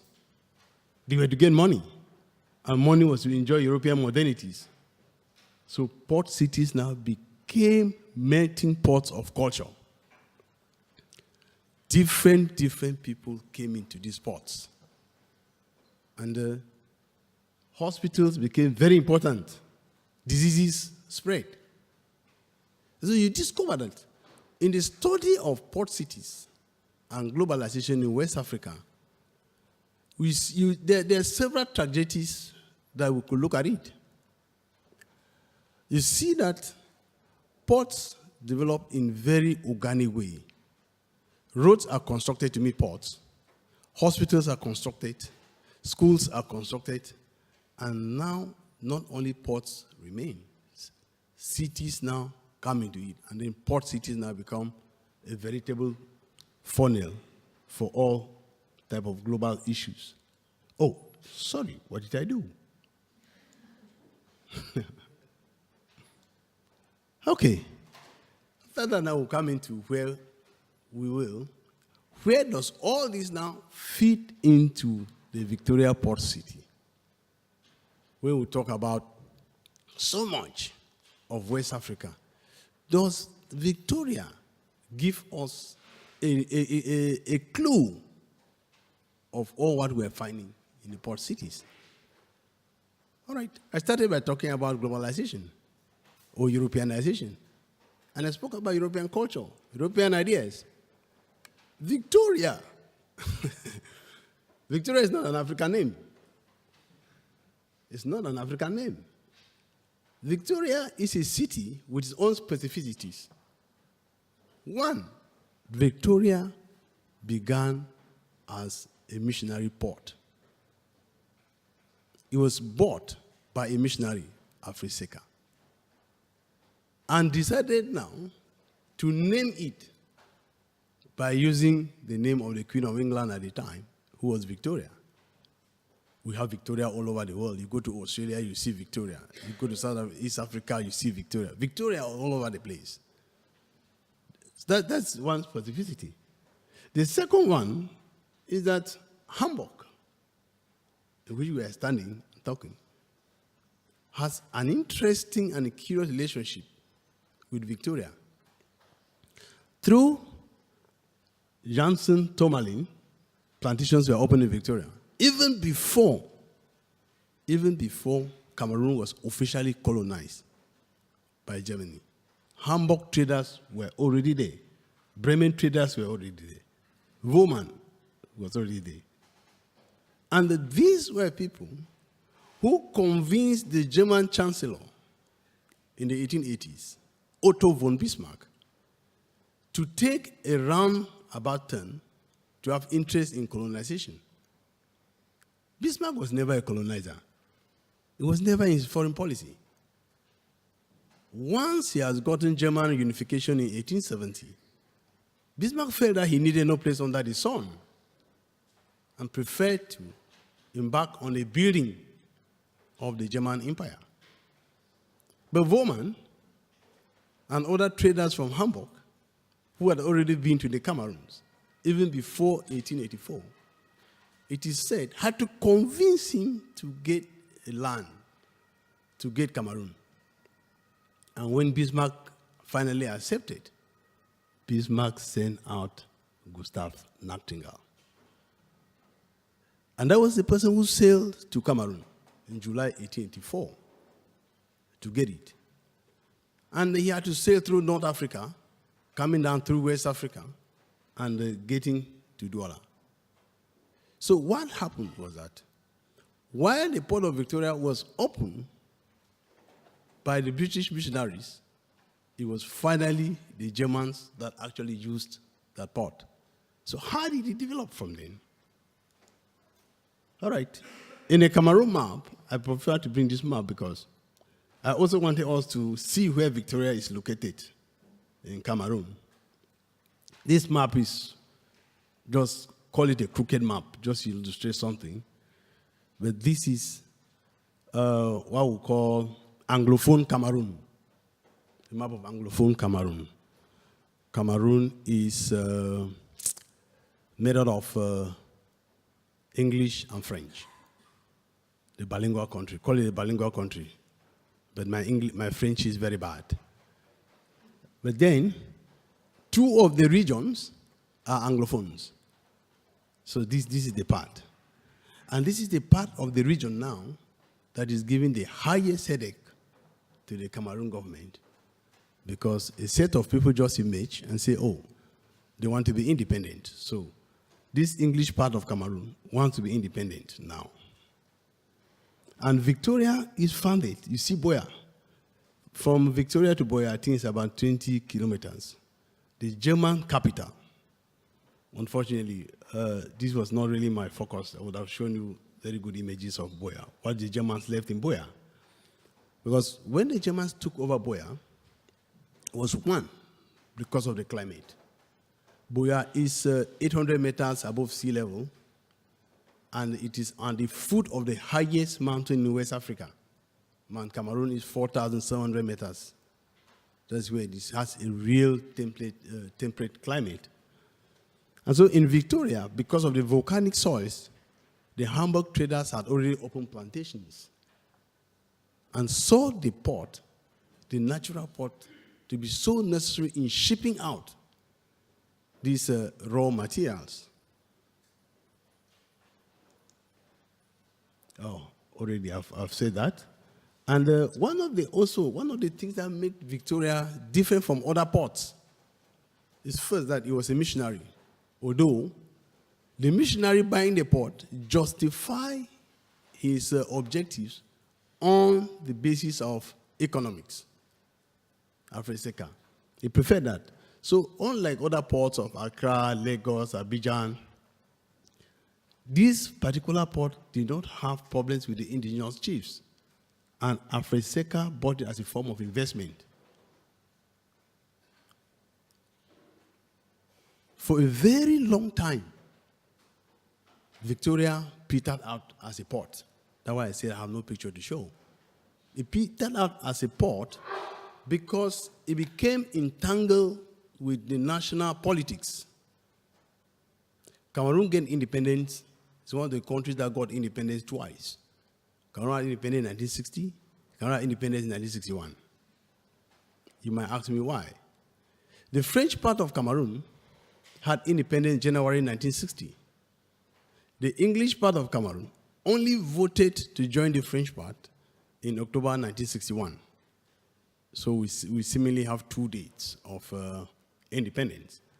And once that independence came, there was another port that was developed in Douala, 60 kilometers from Victoria. And that gradually led to the decline and fall of the Victoria port, although the city remained anyway. Okay, this is very interesting. I don't have a picture of the port, but I might have a picture of the city. And you see the way Victoria is named. Southern Strasse, Potsdamer Strasse. Streets are named according to the names of the German governors. Julius von Soden was the first German governor in Cameroon.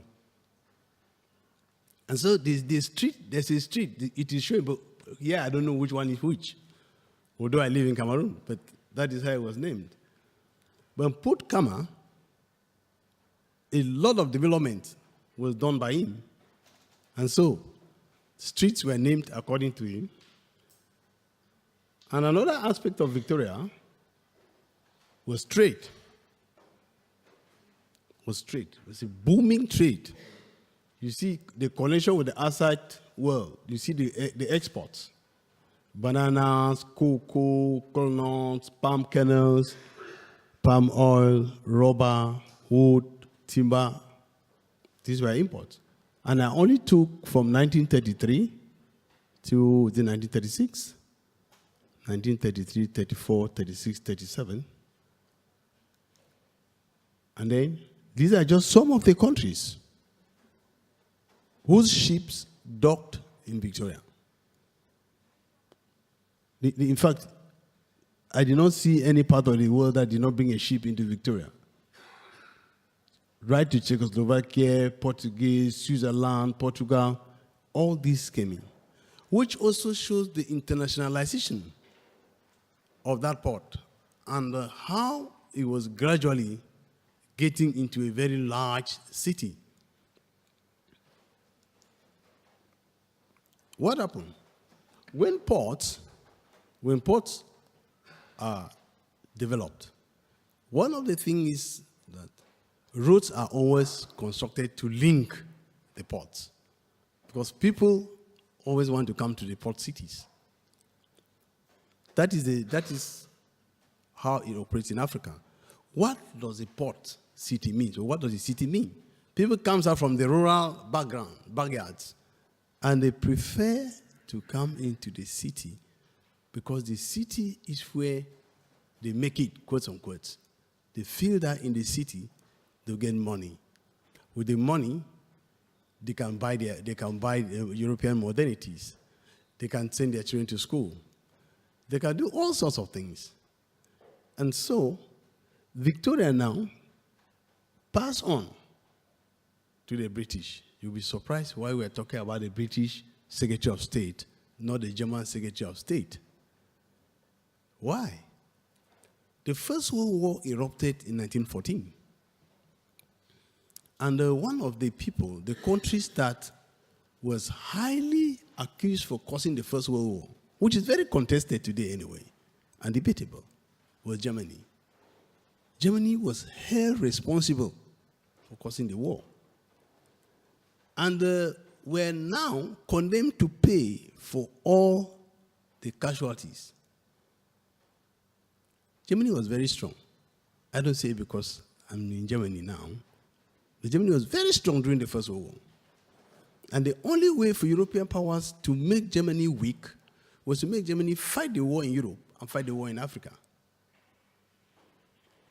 And one of the theaters of the war in Africa was German Cameroon, where the British, the French, and the Belgian forces invaded. And so by 1916, Germany was defeated. And when Germany defeated now, what became of Cameroon? The British and the French decided to partition Cameroon. And by partitioning Cameroon now, Victoria now, which was the former port of Germany, was taken over by the British. And that is why you see we're talking there about the British Secretary of State for Colonies, who was Lennox Boyd.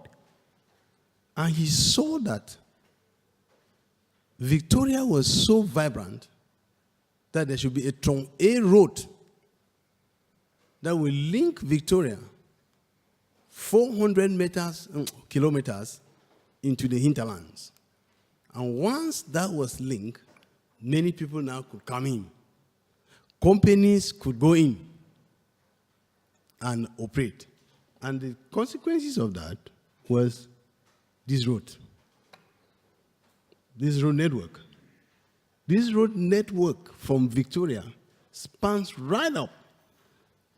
If you look at the northernmost part, there's something like a ring. They call it the ring road. The ring road. These roads were constructed to link Victoria. And that is why our next slides, which we're moving towards the end, you will see how migrants react to port cities. How do they get it? And how do they carry back the ideas of global goods back to the villages?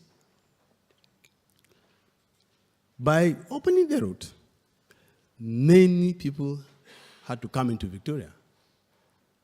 And within that period, a hospital was opened. A hospital meant that port cities, of course, people are always sick. But one of the characteristics of port cities is about the health situation. And here, Victoria had two hospitals, one for the natives and one for the Europeans.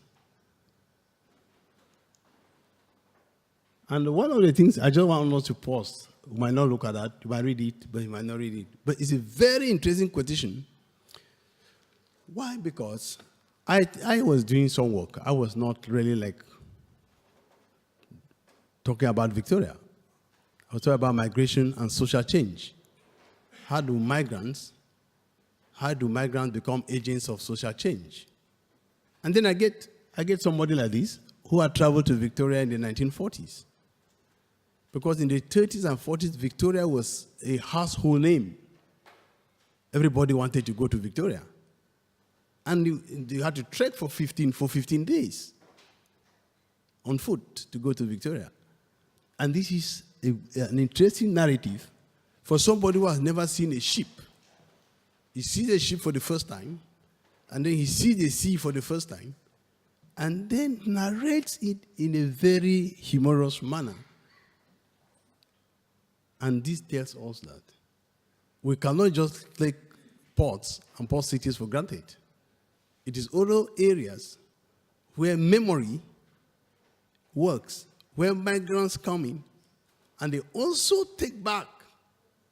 Whether they know what they're acting upon, it is not their problem. But we need to start looking at port cities from a different direction. If we are very serious, and we think of this museum, which I must talk about it anyway. I'm already moving towards my conclusion. Look, these young men. I call them young men anyway. But they're in Victoria. And what strikes most in the picture is that radio. That is a 2-band transistor radio. Their shoes, eyeglasses. And during my research, these are people who tell you what was in Victoria. The foreign companies that were in Victoria. And how they get served money for years only to buy a radio. I was just wondering when I got this picture, whether could there be a place in the museum where such artifacts could be put? I don't know. Because they're still there. Some still have it. But they don't usually have any need for it. Radios have very little now to do. We are at the age of television now. Radios, but in those days where there was no television, if you had a radio, your house was like a cinema theater where people would come and listen. Okay. The story of the radio was profoundly gotten by this young man who told me bought this radio at a United African Company in Victoria. And then the importance of the radio is that the radio has a pillow. It also shows the importance of global goods and consumption. Globalization can also be consumed. Europeanization can also be consumed as well. And you see him really like worshipping his radio. That's a 2-band transistor radio, perhaps from Japan. But at the time, getting to that level is already telling us that port cities are incubators of middle class. Call it. That's the middling class. Because having a radio, you are somebody apart from the other. You are different. Okay? Let's see. And now Victoria becomes a melting pot of cultures. It's really boiling with all sorts of cultures. We start to see Victoria over the years, both Europeans and Africans, all coming to there. All Christianity through churches, schools. And like I earlier said, the first governor, who was Julius von Soden, began by opening a school in Victoria as early as 1887, barely 3 years after colonization. And by 1913, just on the eve of the First World War, this school had 257 pupils, which was the largest school in the entire German colony. And then you see Nigerians coming, French coming, Togolese, Sierra Leoneans, indigenous people, and all these enjoyed, they immigrated because Victoria was like a city, a port city where people come and get. You come and you get what you want. Tribal unions, improvement unions are formed. And this is not only unique to Victoria. The study of port cities, especially in the south, I don't like using the South. Let me call it Africa. It's almost like this. Because cities or port cities are areas where people come and converge. And many, many people with different backgrounds, with different cultures come in.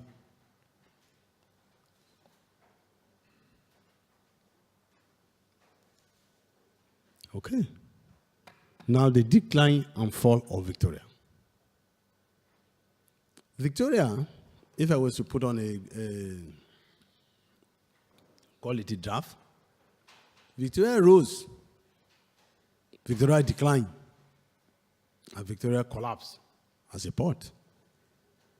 And we cannot talk about the decline of Victoria without understanding the politics of Cameroon. Like I earlier said, French Cameroon gained independence in 1960.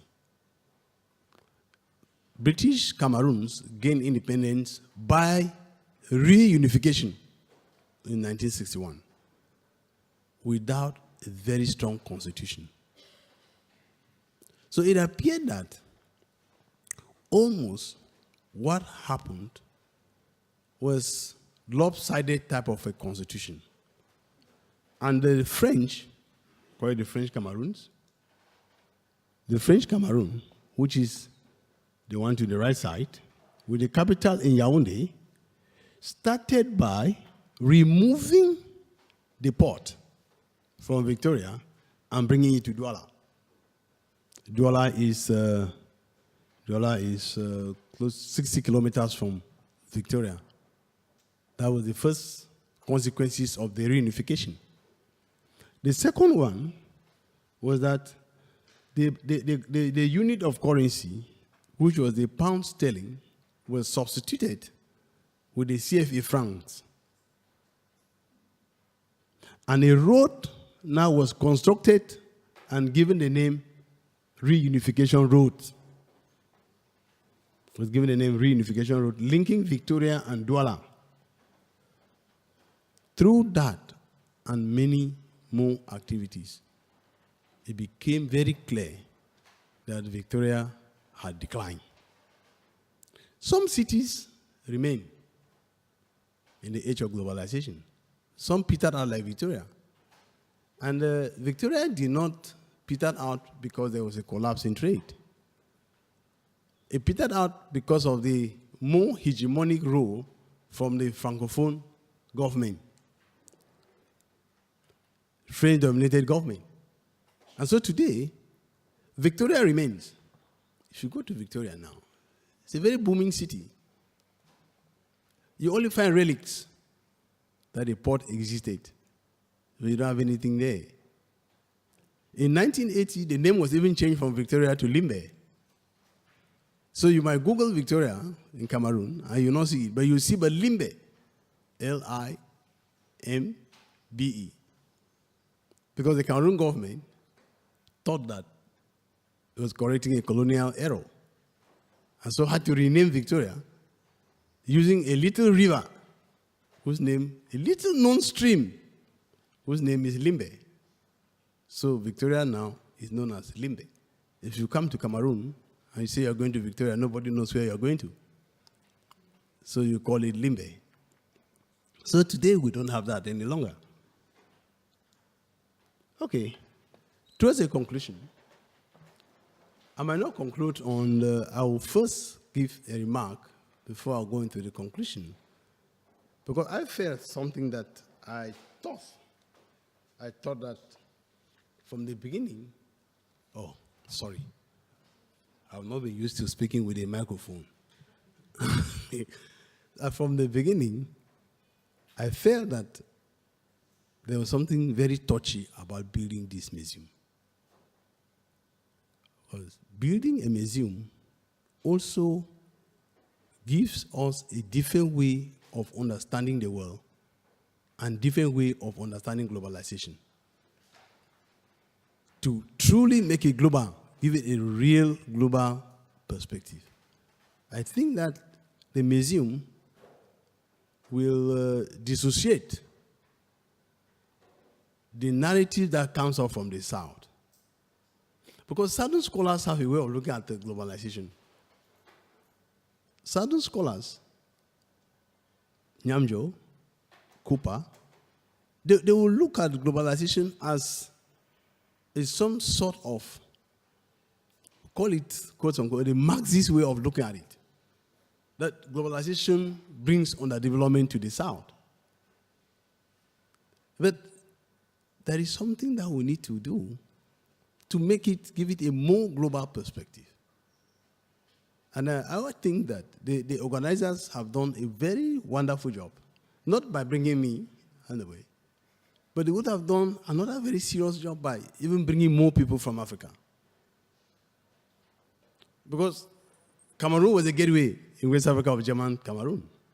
German Cameroon was a gateway. They got Cameroon and they got Togo. In East Africa, they got Tanganyika. In South Africa, they got German Southwest Africa, which today is Namibia. So, getting all this into Hamburg will make it a veritable global museum. In Cameroon alone, we don't only have Victoria. During the German period, we had the port of Victoria. We had Mbimbe, which my department of history now, is working on the port and working on the slave side. We had Campo, Rio Moni. So there were four ports in Cameroon during the German period. But once the British took over, during the British period, from 1916 to 1961, Victoria was okay. But the other ports that found themselves in French Cameroon, the French had no need. The French had no need taking over anything left by the Germans. Perhaps because of Franco-German relations. Because history tells us that Franco-German relations have always been tense, especially in the 1870s, the late 19th century. Franco-German relations were not always the best. Because Germany had to humiliate France in the Franco-Prussian War, they had to take Alsace and Lorraine, and had to impoverish France. So France might not even have wanted even to take anything left by Germany. And with that, I think that I have come to the end of the reflection. Thank you so much.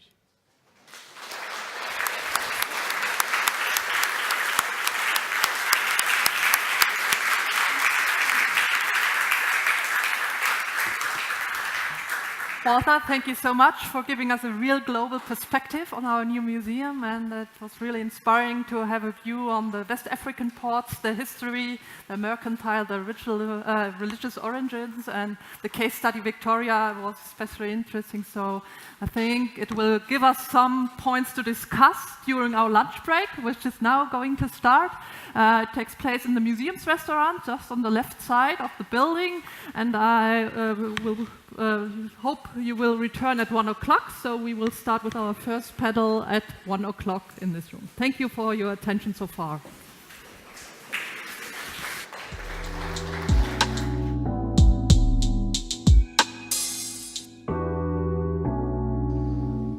Okay, I am pleased to welcome to the first panel of the day. I hope you had a pleasant lunchtime. My name is Rita Müller. I'm the director of the Museum of Work, part of the Historic Museum Hamburg Foundation, and by the way, the Hamburg Port Museum, which shows the working world of the port, is, by the way, part of the Museum of Work. Yes, we start with a lecture about the trading systems in the 14th and 15th century. Christoph Dartmann studied history and Catholic theology. Since 2015, he's been professor for medieval history at the University of Hamburg. His main focus is on the Mediterranean area. He will show us now why it is important to look at the trading system and the ports in the late Middle Ages in the future of the German Port Museum. Dear Christoph Dartmann, I'm looking forward to your lecture.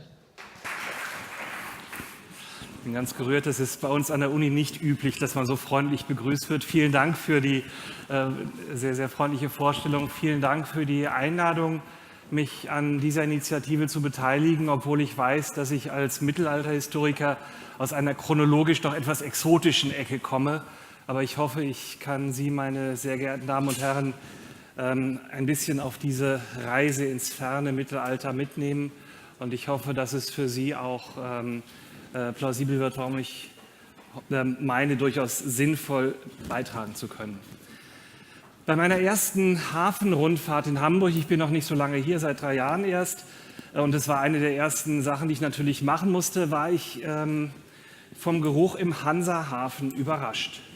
Dort, wo demnächst die Peking liegen wird und wo das Deutsche Hafenmuseum entsteht oder auch schon existiert, das Hamburger Hafenmuseum, roch es unverkennbar nach Pfeffer. Ähnlich mag es bereits vor 700 Jahren im Hamburger Hafen gerochen haben, wenn ein Schiff aus Brügge, aus Antwerpen oder aus London dort angelegt hatte. Indischer Pfeffer gehörte im Spätmittelalter ebenso wie Nelken, Seide oder Zucker zu den zahlreichen Luxuswaren, die regelmäßig per Schiff aus Asien, aus Afrika und aus dem Mittelmeerraum nach Nordeuropa importiert wurden. Lange vor der europäischen Expansion der Neuzeit und vor Kolonialismus und Imperialismus war ein globaler Markt entstanden, in dem vor allem Europäer Luxuswaren aus der damals bekannten Welt einführten. In den kommenden Minuten möchte ich Ihnen, meine sehr geehrten Damen und Herren, dieses Handelssystem vorstellen. Damit verbindet sich ein zweites Ziel, nämlich das Ziel, die Bedeutung von Seehäfen für globale Handelswege auch schon in dieser Zeit der Vormoderne zu diskutieren. Zugleich wird zu fragen sein, welche Häfen die wichtigsten Handelsknoten für das waren, was heute eben Deutschland genannt wird. Seit dem Hochmittelalter etablierte sich ein Handelssystem, in dem vor allem der Mittelmeerraum eine zentrale Bedeutung gewann. Das Mediterraneum entwickelte sich zu einer Drehscheibe, über die Waren aus China, Indien und anderen Regionen Asiens sowie aus der Schwarzmeerregion und Afrika nach Europa verschifft wurden. Jetzt weiß ich, das ist wieder der Apple-Laie, der nicht weiß, wo er klicken muss. Danke. Das Bild habe ich kurz eingebaut, weil ich jetzt gerade vor einer Woche von einem Kollegen darauf aufmerksam gemacht worden bin, dass man in Istanbul über 30 Schiffe aus Antike und bis zum Hochmittelalter ausgegraben hat. Und das Schiff könnte man so als so eine Art Containerschiff des früheren Mittelalters bezeichnen, mit diesen Amphoren eben als immer wieder neu und variabel zu befüllende Einheitstransportmittel für entsprechende Güter. Das Handelssystem, über das ich sprechen möchte, reichte eben von den Schafweiden Schottlands und Nordenglands bis zu den Goldminen am Niger. Land- und Seewege, die Seidenstraße und die sogenannte Maritime Seidenstraße verbanden dieses Handelssystem mit Indien und Ostasien. Kostspielige Produkte wie Nelken, Pfeffer, Zimt und andere Gewürze, aber auch Rohstoffe und das Wissen um ihre Verwendung wurden von den Europäern nachgefragt. Zuckerpflanzen, Zitrusfrüchte und Seidenkulturen wurden so im Verlauf des Mittelalters im Mittelmeerraum heimisch und von dort auch nach Mittel- und Nordeuropa exportiert. Den Seehandel zwischen dem Schwarzen Meer und der Levante auf der einen Seite und Europa auf der anderen Seite dominierten italienische Seefahrer und Fernhändler. Vor allem Venedig und Genua entwickelten sich zu den Mächten, die das Mittelmeer dominierten. Seit dem späten 13. Jahrhundert fuhren Schiffe aus dem Mediterraneum auch regelmäßig durch den Ärmelkanal bis nach Brügge, Antwerpen und London. Von dort aus übernahmen Seefahrer aus der Nord- und Ostsee den Weitertransport bis nach Hamburg und zu anderen Hafenstädten dieser Region. Ein herausragendes Zeugnis für diesen globalen Handel stellt ein Handbuch dar, das ein Florentiner Kaufmann in der ersten Hälfte des 14. Jahrhunderts zusammengestellt hat. Und das möchte ich Ihnen jetzt im Anschluss etwas genauer vorstellen. Francesco di Balducci Pigolottis Pratica della Mercatura ist eben dieses Handbuch, um den es jetzt gehen soll. Der Verfasser Pigolotti gehörte der Kompanie der Bardi an, einem der führenden italienischen Mischkonzerne dieser Zeit, der neben dem Fernhandel auch verschiedene Finanzdienstleistungen anbot. Seinen Stammsitz hatte der Konzern in Florenz, Zweigstellen waren unter anderem in London, in Antwerpen und auf Zypern. An all diesen Orten hat sich Pigolotti während seiner Karriere aufgehalten und Informationen gesammelt zu Waren, zu Münzen, zu Gewichten, zu Zöllen und zu Handelsprivilegien. Das Ende seiner Laufbahn wurde allerdings vom Bankrott seiner Firma überschattet, wegen Zahlungsschwierigkeiten des englischen Königs, der bei den Bardi große Kredite aufgenommen hatte, brach das Geschäftshaus zusammen.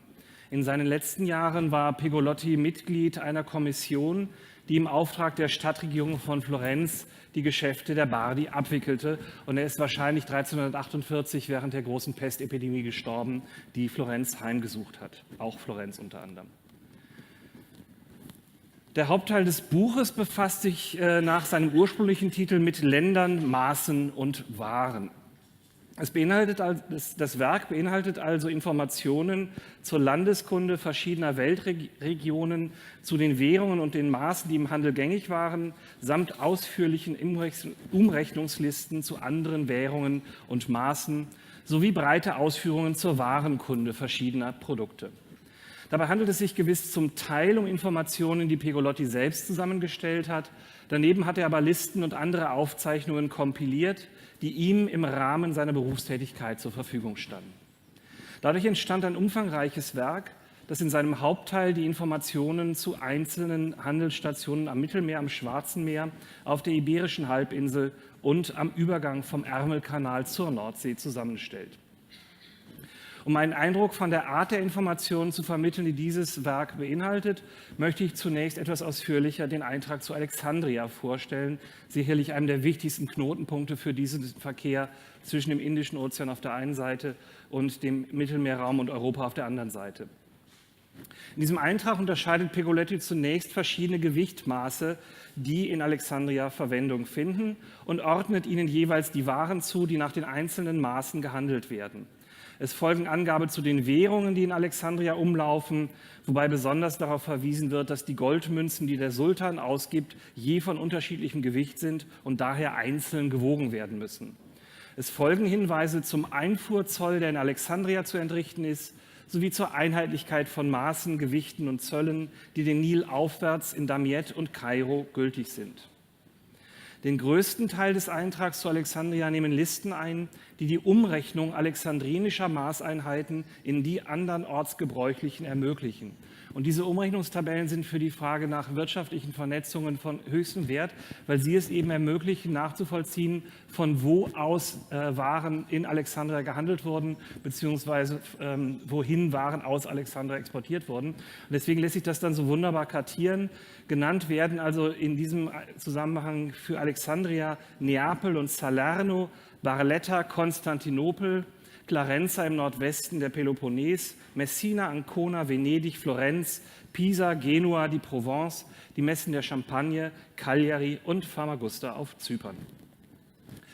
Ich möchte jetzt nicht die nächsten 2 Stunden damit verbringen, sämtliche 200 Produkte vorzustellen, die dort in Alexandria genannt werden. Ich möchte nur verweisen kursorisch auf Perlen, Elfenbein, Seide, Gold, Silber, Pfeffer, Safran. Also vor dem Mittagessen hätte ich mich nicht getraut, das so vorzustellen, wenn Sie Hunger gehabt hätten. Weihrauch, Nelken, Zimt, Muskatnuss, Ingwer, Zucker und Puderzucker, Alaun, Datteln, Wachs, Mandeln, Nüsse, aber auch Getreide, Reis oder Baumwolle. Wenn man die jetzt einzeln durchgehen würde, würde man eben zum Teil Produkte feststellen, die aus dem Niltal selbst stammen, zum größeren Teil aber Luxusprodukte, die aus anderen Weltregionen über den Nil nach Alexandria transportiert worden sind. Ein Stück weit vergleichbar, das wäre der zweite Eintrag, den ich Ihnen vorstellen möchte, fällt der Eintrag für Konstantinopel aus einem anderen Scharnier für dieses Handelssystem.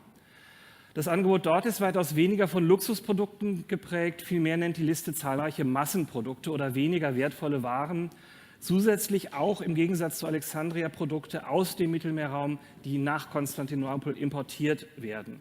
Genannt werden etwa, und da habe ich auch wieder so ein paar Orte kartiert, die erwähnt werden, genannt werden als Produkte Wachs, dann Leder aus Kuh-, Büffel- oder Pferdehaut, Rosinen, Seife und bei Seife speziell aus Venedig, aus Ancona, aus Apulien, Zypern und Rhodos. Genannt werden Mandeln, Honig, Leinen, Reis, getrocknete Feigen aus Mallorca und Spanien, Flachs, Leinen und Wolle aus Alexandria und aus dem östlichen Mittelmeerraum, Kastanien, daneben Gold und Tuche aus der Champagne, aus Frankreich und Florenz, Öl aus Venedig, aus den Marken, aus Apulien, Gaeta. Wein kommt aus Griechenland, Kalabrien, Sizilien, Apulien, aus den Marken und Kreta. Und es wird sogar erwähnt, dass es in dem Handel mit Venedig nicht mit Pfand belegte Mehrwertflaschen gegeben hat, Mehrwegflaschen, die entsprechend kostenfrei mitgegeben wurden und dann wieder aufgefüllt werden konnten. Ich habe das jetzt hier, um das zu veranschaulichen, in dieser Form kartiert, praktisch von einer Stadt aus die Verbindung. Das können wir dann als Netzwerk oder sowas darstellen. Eine andere Möglichkeit wäre selbstverständlich, dass man auch eine einzelne Ware oder Warengruppe verfolgt, zum Beispiel dann den Weg vom Pfeffer von der Südwestküste Indiens durch den Indischen Ozean, das Rote Meer nach Ägypten, dann über Land bis nach Kairo, dann den Nil herunter bis Alexandria und dann würde man die weiteren Stationen eben entsprechend linear nachvollziehen können, die der Pfeffer geht. Das wäre eine andere Möglichkeit, diese Handelswege dann durch die Darstellung von solchen Produkten zu kartieren oder meinetwegen Hering, der dann von Nord- und Ostsee bis nach Rom gehandelt wird oder Ähnliches. Die Reichweite und Vielfalt der Produkte, mit denen die Ware, gehandelt waren oder von denen man einfach wissen musste als Kaufmann, wird auch deutlich, wenn man sich die Warenkunde etwas genauer anschaut, die Pegolotto gleichfalls niederschreibt. Um mit etwas eher Vertrautem zu beginnen, zitiere ich: Eingesalzener Hering, den man im Meer zwischen England und Frankreich gefangen hat, sollte frisch im gleichen Jahr eingesalzen worden sein. Das ist durchaus plausibel in der Zeit vor dem Kühlschrank. Und es sollte sich um große Fische mit einem breiten Rücken handeln und ihre Haut sollte von außen blassrötlich glänzen und der Fisch sollte einen guten Geruch besitzen, und zwar den Geruch von Heringen. Kupfer aus Flandern wird in gesiegelten Barren geliefert. Besonders ausführlich behandelt Pegolotti die verschiedenen Qualitäten von Zucker aus diversen Herkunftsgebieten, die zu Hüten oder Barren geformt oder als Pulver verkauft werden. Ähnlich fein differenziert er mit Alaun, ein weiteres zentrales Produkt des mediterranen Markts. Wer sich mit seinen Ausführungen zu Gewürzen befasst, lernt einiges über Unterschiede zwischen schwarzem Pfeffer und Stangenpfeffer und allen möglichen anderen Gewürzen. Ich kriege in der Vorlesung von den kochaffinen älteren Studentinnen häufig dann noch Korrekturen, weil ich die Gewürze dann doch nicht ganz richtig identifiziere. Beim schwarzen Pfeffer erfährt man sollte grundsätzlich darauf achten, ihn trocken und ohne Beimischung von anderem Staub zu kaufen. Sollte er während des Transports feucht werden, sei er umgehend zu trocknen, um ihn vor dem Verderben zu bewahren. Achte man auf eine sachgerechte Lagerung, sei er etwa 40 Jahre haltbar. Selbst so rare Kostbarkeiten wie Nardenöl werden in diesem Zusammenhang angesprochen. Das Nardenöl solle schwarz mit einem roten Schimmer aussehen, gut riechen und frisch schmecken, ohne auf der Zunge bitter oder scharf zu sein. Nardenöl kennen Sie vielleicht, es taucht im Neuen Testament mal auf. Es wird aus einer Pflanze gewonnen, die an den Südhängen des Himalaya wächst. Die Stationen, an denen sich Pegolotti während seiner Karriere länger aufgehalten hat, haben in seinem Buch auffällige Spuren hinterlassen. Also zum Beispiel war er in Antwerpen und erwähnt ein Privileg, das er dort erworben hat. Aus England und Schottland hat sich eine lange Liste von religiösen Häusern erhalten, die Wolle verkauften, mit einem Hinweis auf die jeweiligen Preise für den Einkauf. Die Erfahrungen in Zypern, die Pegolotti dort gemacht hat, dürften bei der differenzierten Behandlung des Zuckers Pate gestanden haben, war die Insel doch im 14. Jahrhundert ein Zentrum der Zuckerproduktion und des Zuckerhandels. Ich bitte jetzt um Entschuldigung bei der Übersetzerin. Ich werde jetzt einen Absatz auslassen, weil ich sehe, dass ich etwas zu lang spreche. Was Pegolotti auch so faszinierend macht, ist, dass er auch den Weg nach China beschreibt, als etwas, was man nicht unbedingt kennt, aber wenn man sich ein bisschen darauf einlässt, kann man durchaus nach China kommen. Also er weiß, welche Stationen man anzusteuern hat, er weist darauf hin, dass man Papiergeld umtauschen muss, sobald man die Grenzen des Kaiserreichs überschreitet, aber dass der Kaiser auch die Geltung dieses Papiergeldes garantiert, das also wirklich funktioniert und man nicht beraubt wird, wenn man Edelmetall in Papier umtauscht. Er verweist darauf, man möge sich möglichst einen dichten Bart wachsen lassen, um bei dieser Reise einfach entsprechend als angesehener Mann behandelt zu werden. Also ich müsste noch ein bisschen daran arbeiten.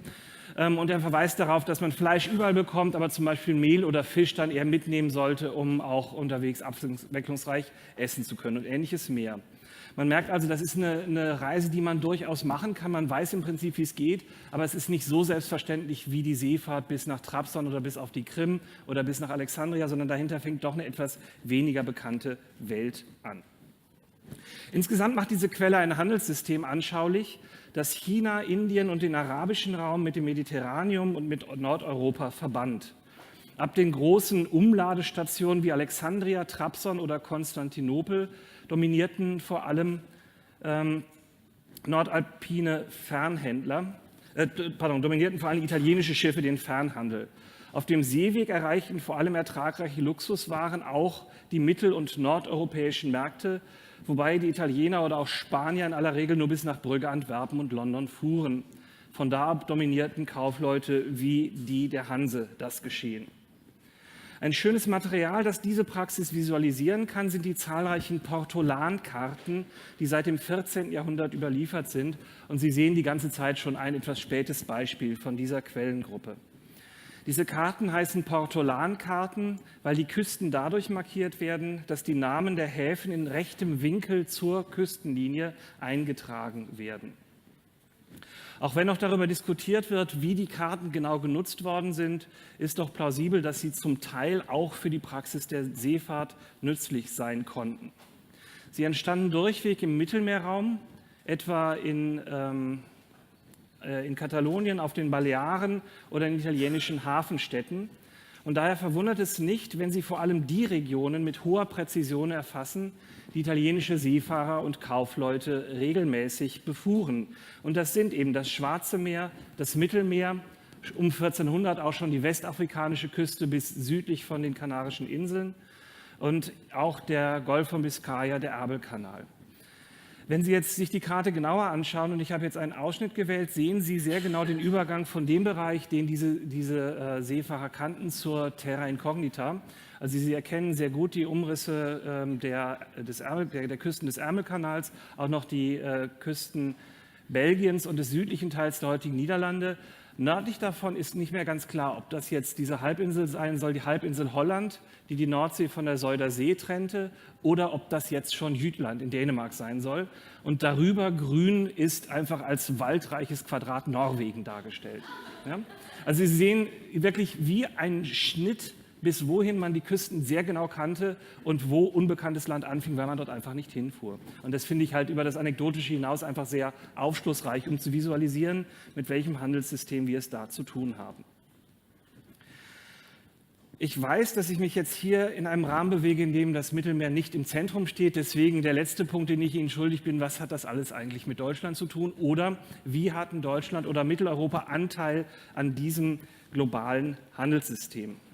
Einen Weg, auf dem Bremen, Hamburg oder Lübeck und das mit diesen Häfen verbundene Hinterland mit dem Fernhandel verbunden war, habe ich bereits skizziert. Koggen aus diesen und anderen Häfen transportierten Importwaren von England, Flandern und Brabant aus weiter. Um das ein bisschen zu veranschaulichen, habe ich ein paar Objekte aus einer beschaulichen Landstadt aus Lüneburg im Bild mitgebracht, in der im Mittelalter durchaus auch Objekte aus dem Mittelmeerraum präsent waren oder Objekte, die mit diesem Handelssystem verbunden waren. Zu den herausragenden Überlieferungen aus Lüneburg zählt das Lüneburger Ratsilber, dessen Originale sich jetzt in Berlin im Kulturhistorischen Museum für Kunstgewerbemuseum befinden.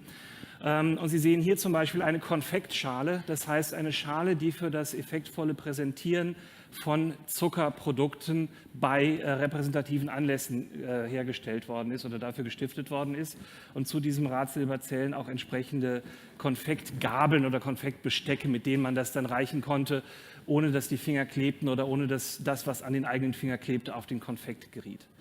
Andere Objekte, die auch die Präsenz dieser mediterranen Luxusprodukte im nord- und mitteleuropäischen Bereich häufig demonstrieren, sind Objekte der Schatzkunst. Hier zwei Objekte, die zum Kirchenschatz von St. Michaelis in Lüneburg gehört haben, einem der größten Benediktinerklöster im norddeutschen Raum, die gleichfalls eben irgendwie vom Mittelmeerraum hier hochgebracht werden müssen. Im Fall von diesen Objekten könnte es sein, dass es mit dem Jerusalemzug von Heinrich dem Löwen im 12. Jahrhundert zu tun hat. Um einfach nur damit zu visualisieren, dass es eben Dinge sind, die vom Mittelmeer durchaus auch hier oben angekommen sind. Den einen Weg hatte ich skizziert, eben über den Transfer aus dem Ärmelkanal, London, Antwerpen, Brügge. Der andere Weg, der entscheidend war, die anderen Häfen, die auch für den deutschen Markt zentral waren Genua und Venedig. Die Venezianer hatten den Handel so monopolisiert, dass allein ihre Schiffe den Überseehandel nach Venedig durchführten. Der Weitertransport von Venedig ins Binnenland lag hingegen in den Händen der Kunden oder etwaiger Zwischenhändler, die die Waren über die Alpen transportierten. Zur Erleichterung des Handels, aber auch seiner Kontrolle existierte in Venedig ein eigenes deutsches Haus, der sogenannte Fondaco dei Tedeschi, in der Nähe der Rialtobrücke, also hier links von der Rialtobrücke. Kaufleute aus Oberdeutschland, die in Venedig Handel treiben wollten, waren gezwungen, im Fondaco zu residieren, dort ihre Geschäfte zu tätigen und auf die Infrastruktur zurückzugreifen, die die Venezianer anboten. Und die wichtigste Infrastrukturmaßnahme war eben die Verzollung der Waren, die die Venezianer den Kaufleuten anboten. Diese Zentralisierung der Handelstätigkeit im Fondaco ermöglichte der Stadtregierung von Venedig, die Einhaltung ihres Handelsmonopols zu kontrollieren und satte Abgaben einzustreichen. Für Kaufleute etwa aus München, aus Nürnberg oder Augsburg stand so eine Infrastruktur zur Verfügung, die es ihnen ermöglichte, Waren aus Asien und aus dem Mittelmeerraum zu erwerben und nach Deutschland zu transportieren. Mit eher eingeschränktem Erfolg versuchten im 15. Jahrhundert auch Lübecker Kaufleute direkt mit Venedig zu handeln und den Zwischenhandel der oberdeutschen Kaufleute zu vermeiden. Für den südwestdeutschen Raum scheint Genua eine ähnliche Funktion übernommen zu haben. Allerdings ist der Genua-Handel weitaus weniger gut erforscht und scheint auch weniger reguliert gewesen zu sein als der Handel zwischen Venedig und Oberdeutschland. Auf jeden Fall fungierten aber Genua und Venedig als wichtigste Seehäfen für den oberdeutschen Raum, was in nicht unerheblichem Maße zum Reichtum der Städte wie Nürnberg oder Augsburg beigetragen hat. Und die berühmteste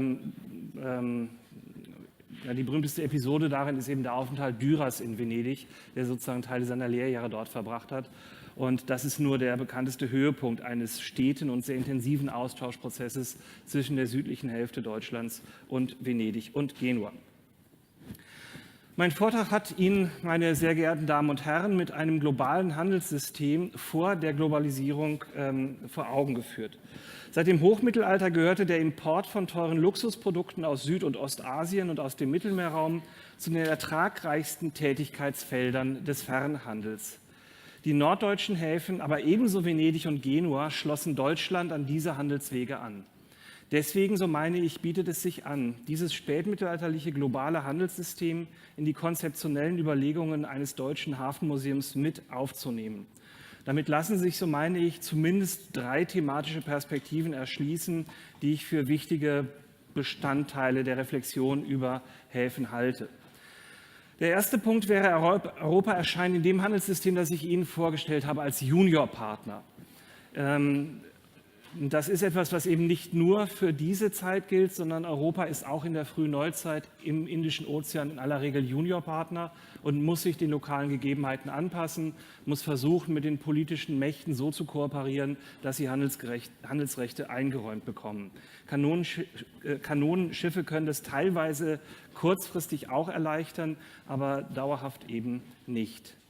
Der zweite Punkt wäre, oder das zweite Anliegen wäre die Bedeutung norddeutscher, aber auch norditalienischer Häfen für die Anbindung Deutschlands an vormoderne Handelssysteme zu unterstreichen. Und ich meine, das kann dazu beitragen, gegen eine nationalistische Engführung eines deutschen Hafenmuseums ein bisschen entgegenzusteuern. Und der dritte Punkt, der mir wichtig wäre, und der letzte Punkt wäre, die lange Geschichte von Welthandel und Globalisierung vor der Moderne ermöglicht es, die Kontingenz der gegenwärtigen Konstellation zu veranschaulichen. Ich danke Ihnen für Ihre Bereitschaft, mich auf diesem Ausflug in die fernen Zeiten zu begleiten und bin sehr gespannt auf Ihre Anregungen, Fragen.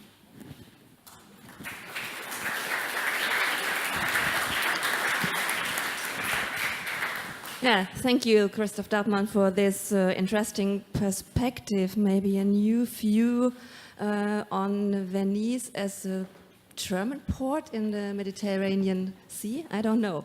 Yes, any comments or questions? Michael North, Michael Nord. 2 comments. Lüneburg, on the one hand, is a harbor city. It's not a land city, keine Landstadt, because it's connected with the Stecknitz, by the Stecknitz Canal, but via the Süderelbe as well. So it's one of the Hanseatic port cities.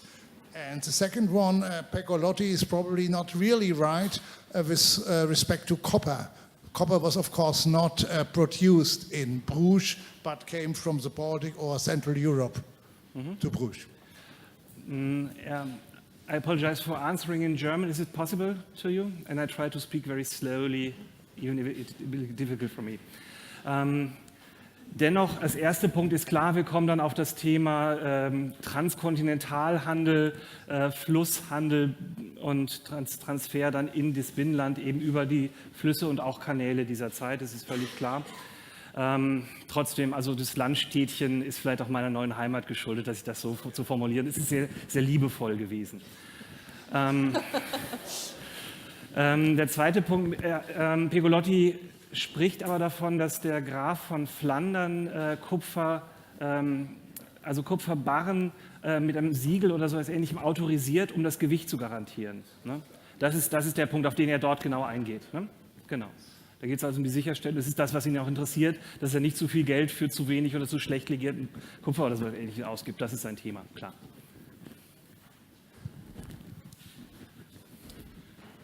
First of all, thank you for your lecture. I'm Kim Totzi from the Research Center of Hamburg's Post-Colonial Legacy, and what interests me is, as the historian of a far different time,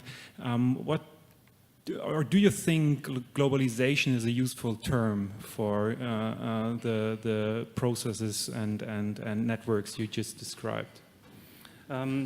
Hätte ich das getan, hätte ich den Vortrag nicht überschrieben, globale Handelsverbindungen vor der Globalisierung, weil mir völlig bewusst ist, dass das hier ein schmales Luxussegment innerhalb einer Wirtschaft ist, die sicherlich für die große Zahl ganz andere Produkte hat.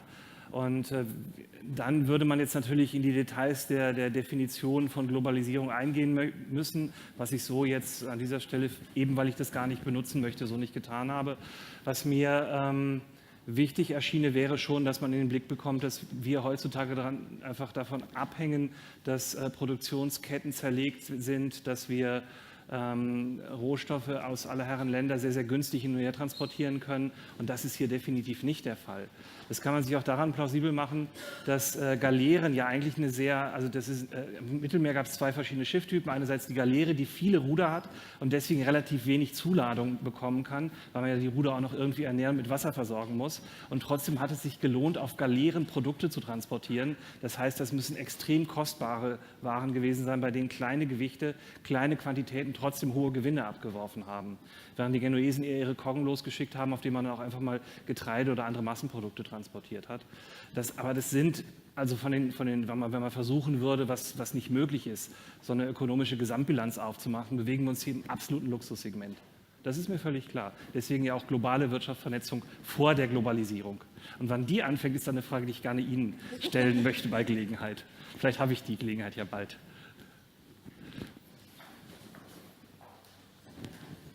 Thank you for your presentation. Short question.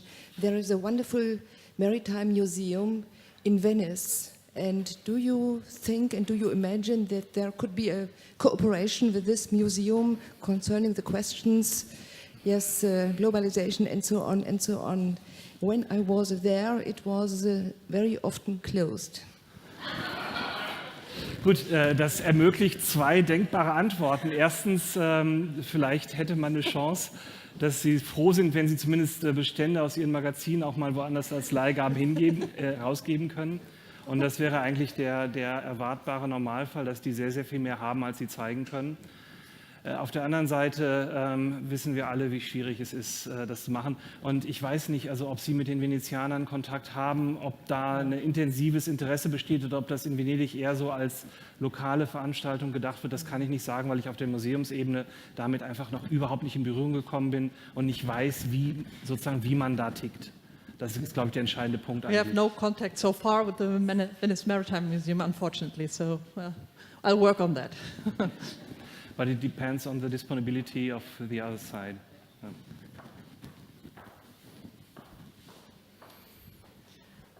You mentioned sugar, you mentioned pepper, maybe copper. Goods that come from very far away, not non-European goods.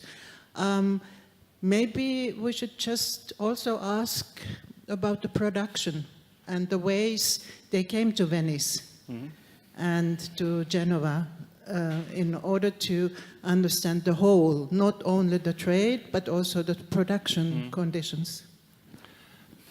Ja, das ist eine ganz wichtige und sehr, sehr schöne Frage, die ich aber nicht wirklich gut beantworten kann, weil mir das bis jetzt einfach noch nicht untergekommen ist. Ich gucke ein bisschen Hilfe suchen zu Herrn Nord. Haben Sie sich damit schon auseinandergesetzt? Also was jetzt konkret, also ob zum Beispiel jetzt im Südwesten Indiens schon gezielt für diesen Export Pfeffer angebaut und produziert wurde, aber ob die sozusagen an Europa gedacht haben oder nur an die Kaufleute, die bis zur arabischen Halbinsel oder ins Rote Meer gefahren sind, das weiß ich eben nicht genau. Also ich rede hier über die Zeit, bevor die Portugiesen dann selbst herumgefahren sind. Yeah.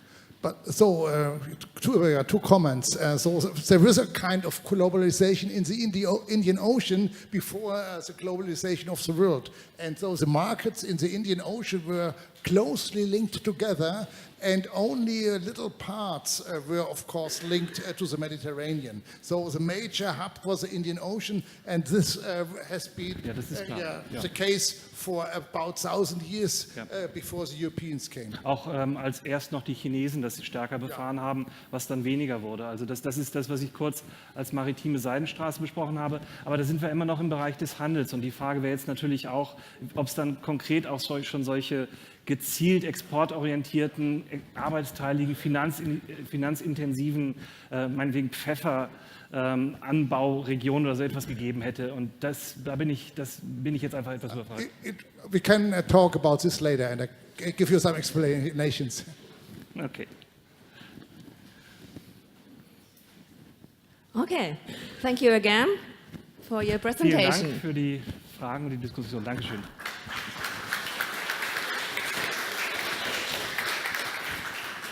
Yeah, now we will switch completely from past to present and from science to art. I'd like to introduce you Geheimagentur, a group of artists and performers from Hamburg and Berlin. Geheimagentur is working anonymously. Their artistic interventions set in the harbor. One of their projects is, for example, African Terminal. And now speaking about Hydroquay International, from radical seafaring to the African terminal, artistic interventions and the right to the port. You're welcome. Thanks for the invitation and the kind introduction. What makes this sound? Am I this? Okay. We are two members of the collective Geheimagentur. There are also others here. Hi and hi. And we would now like to kindly ask for your attention for something quite different. A series of art-based research projects about the relationship between citizenship and the sea. About the question how the port connects the city to the world or fails to do so. It is a perspective on the port which might seem a bit strange to you in the beginning. Perhaps you could think of it as Seemannsgarn, sailors' stories, in a contemporary way. Though they are all real. Speaking of which, do you remember when 9 years ago Somali pirates were brought to Hamburg for trial? It was the first piracy trial in Hamburg since 1624. At the time, and still now, I'm artistic director also of the Theatre of Research, a children's theatre turned into an institute for transgenerational art-based research. Given that in Hamburg there is no birthday party without a treasure hunt, and that a small kids pirate called Captain Sharky is on all the toothbrushes of the kids. The kids in the Theatre of Research were really surprised about the arrival of the Somali pirates. They asked, how come that the pirates escaped from the movies, and why does nobody like them anymore, now that they are real? The children were asking questions we all had, but no one dared to ask. Therefore, Geheimagentur and Theater of Research decided to invite the kids to dress up in their pirates' costumes and recorded the questions the children had for real pirates on video. Exploring the idea that everyone on this planet is connected to everyone else through not more than 7 links, we started to ask friends of friends of friends if they happen to know any Somali pirates. After a remarkable odyssey, we finally met Somali pirates on the run in Eastleigh, the Somali part of Nairobi, in the clubroom of a hotel. The pirates were more afraid of us than we were of them. Watching the kids' videos made them relax. They opened up and really tried to give an account of what had happened for the kids of Hamburg to understand. Im Spiel ist das ja so, dass es den Leuten, also mir sozusagen Spaß macht, Leute auszurauben und Leute zu töten, ja, Geld zu bekommen, auf einmal so. Und meine Frage ist, ob das im echten also bei den echten Piraten, also bei euch auch richtig so ist, dass es Spaß macht. Es ist ein schwieriges Leben. Auf der einen Seite hast du das Geld, aber auf der anderen Seite kannst du sowieso den ganzen Tag nicht essen, weil du immer Angst hast. Guided by the questions the kids of Hamburg had, we learned everything there is to know about Somali piracy, from its origins in poverty and exploitation to its most cruel stages. But we also learned about piracy in general. We learned what the fact that Klaus Störtebeker is a monument in the Hamburg Hafen city might mean to us. The American historians Peter Leinbau and Markus Rediger call it hierarchy, which simply means order of water, and this order can be conducted from above, like empires, governments, or from below, seafarers, sailors, pirates. Hierarchy also means to be aware of the difference between being on land and being on water. That things look different when you look at them from water, that they move different when you are on water. That might be hard for us to imagine now, standing on pretty solid ground. But maybe we can try to imagine in a bit this constant movement underneath our feet, this constant unsteadiness. But what follows from this difference, from this awareness? Or, put differently, what could hierarchy mean today? Geheimagentur tried to find out, first of all, here in the port of Hamburg. We lived in an old shipyard, we tried to keep an old steel ship afloat, and we worked at the Seamen's Club, the Duckdalben, that some of you might know here in Hamburg Port, and where still hundreds of seafarers from the cargo ships go to every day, because that is something that really struck us, that in a port city like Hamburg, seafarers and landsmen don't meet anymore, because the seafarers don't come into the city anymore, and the people of Hamburg don't go into the port or sail the seas. We spoke of sailor stories, and we also asked the sailors at the Duckdalben, what should a contemporary seafarer song, a shanty of today, what should it be about? What stories should it tell? Their answers became the lyrics to a song that we wrote together with 2 musicians from Hamburg, Knaf Rellem and Ronny Henseler.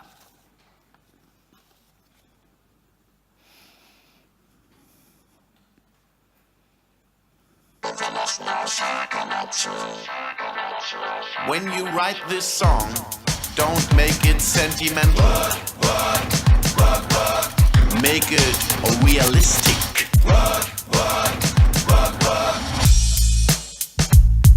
You have to be on ship to get the feeling. We are always on ship, day and night, day and night. On the first ship, I counted the days on the wall. Our time is different. A seaman's life is not adventure anymore. We never go ashore to catch some girls as we did before. We're always thinking of ladies. Sometimes the others, they become a lady. We are becoming like robots, not going ashore. Work, work, work, work, work. Work, work, work, work, work. For the company, but for the family. Work, work, work, work. Not for the company, but for the family. Work, work, work, work. If you want a better... I stop here. You can also watch it online. Okay. This song and the video were created during a project that we did called ACT, Alternatives Kreuzfahrtterminal, Alternative Cruise Ship Terminal, which Geheimagentur realized in an empty shipyard in 2015 in the frame of the International Summer Festival Kampnagel. Here we performed the first cruise ship company without a ship, but we instead developed the terminal as a place to hang out, as a space for film screenings and performances, as a forum to discuss the downsides of the cruise ship boom in Hamburg port. And we also offered excursions into the port to offer a different, a more realistic or more real experience of it. Here, for example, we are at the Duckdalben singing the song together with the Seafarers International Shore Connection. Also, with the help of many others, we were able to build a raft, the Hydra, and it actually sailed. And we made our way from the Reiherstieg in Wilhelmsburg across the city center to Kampnagel. Actually, the Hydra proved to be a spark for a new rafting movement in Hamburg, the most famous, maybe the Schaluppe. At the AKT, we also had our first International Symposium on the question what hydroquay might mean today. And I mentioned some of our guests there, the artist duo Lone Twin, who built the yacht Collective Spirit in a participatory process from pieces of wood that citizens would contribute to them alongside a story connected to this piece of wood. Here you see the yacht, Collective Spirit. Also there was Shaina Anand from the Artist and Media Studio Camp, based in Mumbai. She talked about their film From Gulf to Gulf to Gulf that documents informal sea trade from Western India across the Persian and Aden Gulfs. Also there were the artists Vuti Sela and Mayan Amir from Ex-Territory Projects, who, for example, initiated a bridge built with boats from Israel to Gaza, formed by Israeli and Palestinian boat owners working together. We as Geheimagentur realized that hydroquay is about connecting inter and transnationally and about doing that on a local as well as on a planetary level. We realized that hydrographical connections by the sea, can be acknowledged and documented, facilitated and enabled by art, even if only on a micro scale, a human scale. And we realized that we were not alone. All around the world, a new generation of artists had started to work on and with the water. Most of these projects and recent works come from two angles. One, they deal with public access to the water, the question if the fight for a right to the city should entail a right to the port. And two, they deal with questions of sea trade, trying to grasp the forgotten space, famous work of Alan Sekula about containers, exploring the so-called logistical turn and trying to initiate alternative forms of sea trade. These two angles, they are not coincidental, because if you look at the recent history of port cities around the world, you will find that they have things in common. First of all, the formerly close relationship between cities and ports has been disentangled. We heard about that this morning. The ports were removed from the inner city, were moved almost offshore, beyond the experience of the urban everyday. In most cases, this is done much more effectively than in Hamburg. We heard about that. Anyway, this development came along that came along with container ship industry usually had a set of consequences which are more or less the same in New York, London, Hong Kong, Melbourne, Hamburg, Athens, you name it. In all of these cities, former parts of the port which were close to the inner city were deserted by industries and became places of real estate speculation and huge city planning projects. Waterfront became a prime value, but that had very little to do with actually using the waterfront for anything, which is why the water close to the city also is kind of deserted in many places. It lies still and quiet in front of the luxury office buildings, where 100 years ago there was a market held on the water, for example.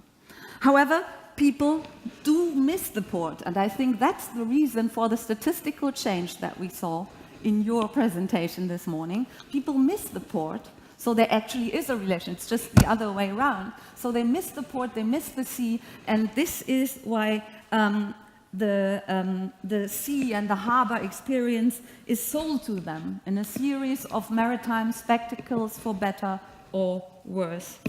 At the same time, the real access to the water is getting more and more restricted and really, really difficult, I can tell you. Another aspect of this whole, important aspect, obviously, of this whole development is that within this withdrawal of the port from the city, the now mostly invisible and inaccessible port becomes more vital than ever before, not only to the city, but to global economies. The book by Rose George, 90% of everything, worked as an eye-opener for us, Geheimagentur. 90% of everything that surrounds us in an urban environment has been shipped here. And we made the test many times. We asked many people, what do you think? Estimate how many % of what surrounds you here has been shipped at one point in the process? And the answers are never even close to the real correct number. So today we suffer from sea blindness. That's what the chief of the British Navy says. And he must know, mustn't he?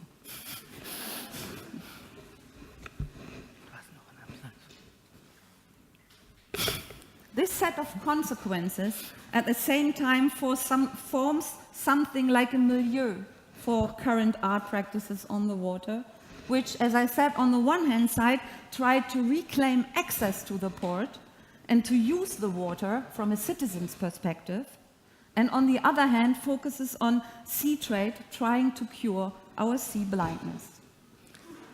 In 2016 and 17, Geheimagentur cooperated with the Theater der Welt Festival, with Kampnagel, with Fonds Darstellende Künste and the PhD program Performing Citizenship to try and bring some of these new artistic approaches to Hamburg Port, and more specific to the Barkenhafen, which is between the old Africa terminal and the Hafen city. We held a big public workshop program there called Access Points. Also the conference Hydroquay International with artists and activists from no less than 12 different port cities around the world. And finally, for a few weeks in summer 2017, we opened the free port of Barkenhoeft. In preparation for this project, Geheimagentur traveled to other port cities. One of the journeys brought us to New York, where, for example, we met artists like Swoon and the Swimming Cities, who sail the seas with self-built rafts, such as from Croatia to Venice. We also met Mary Mattingly, who is building swimming permaculture gardens for common use. All of them contributed to the exhibition Radical Seafaring at the Parish Art Museum in New York, curated by Andrea Grover. Here we also learned about the work of the Floating Neutrinos, a group of artists initially from San Francisco who have been traveling the seven seas on rafts made from trash for decades now. We invited one of them, Constance Hockaday, to Hamburg to learn from her. Here's a photo from one of her works. So, finally, on and around the Freeport Barkenhoeft, dozens of artists found a laboratory for the experimental use of the water as a public urban space. With self-built swimming structures, objects, and sculptures, they entered the water, and some of them are still in use today. Another journey Geheimagentur did in preparation of the Freeport-Barkenhof project was about radical seafaring of a very different kind.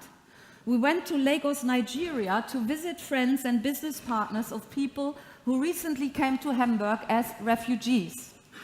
Ever since the so-called Lampedusa group's arrival a few years ago, we met lots of young men who had recently come to Europe from West Africa, crossing the Mediterranean Sea on rubber boats. Is this radical seafaring?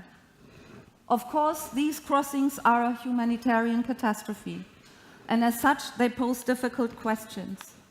A very general one is, it seems questionable that our economy depends on shipping 90% of everything around the globe, while the majority of people is expected to just stay where they are, right? And we were asking ourselves in Geheimagentur, isn't that still a colonial scheme, like controlling and enabling the transportation of goods while keeping cheap labor in place or displacement?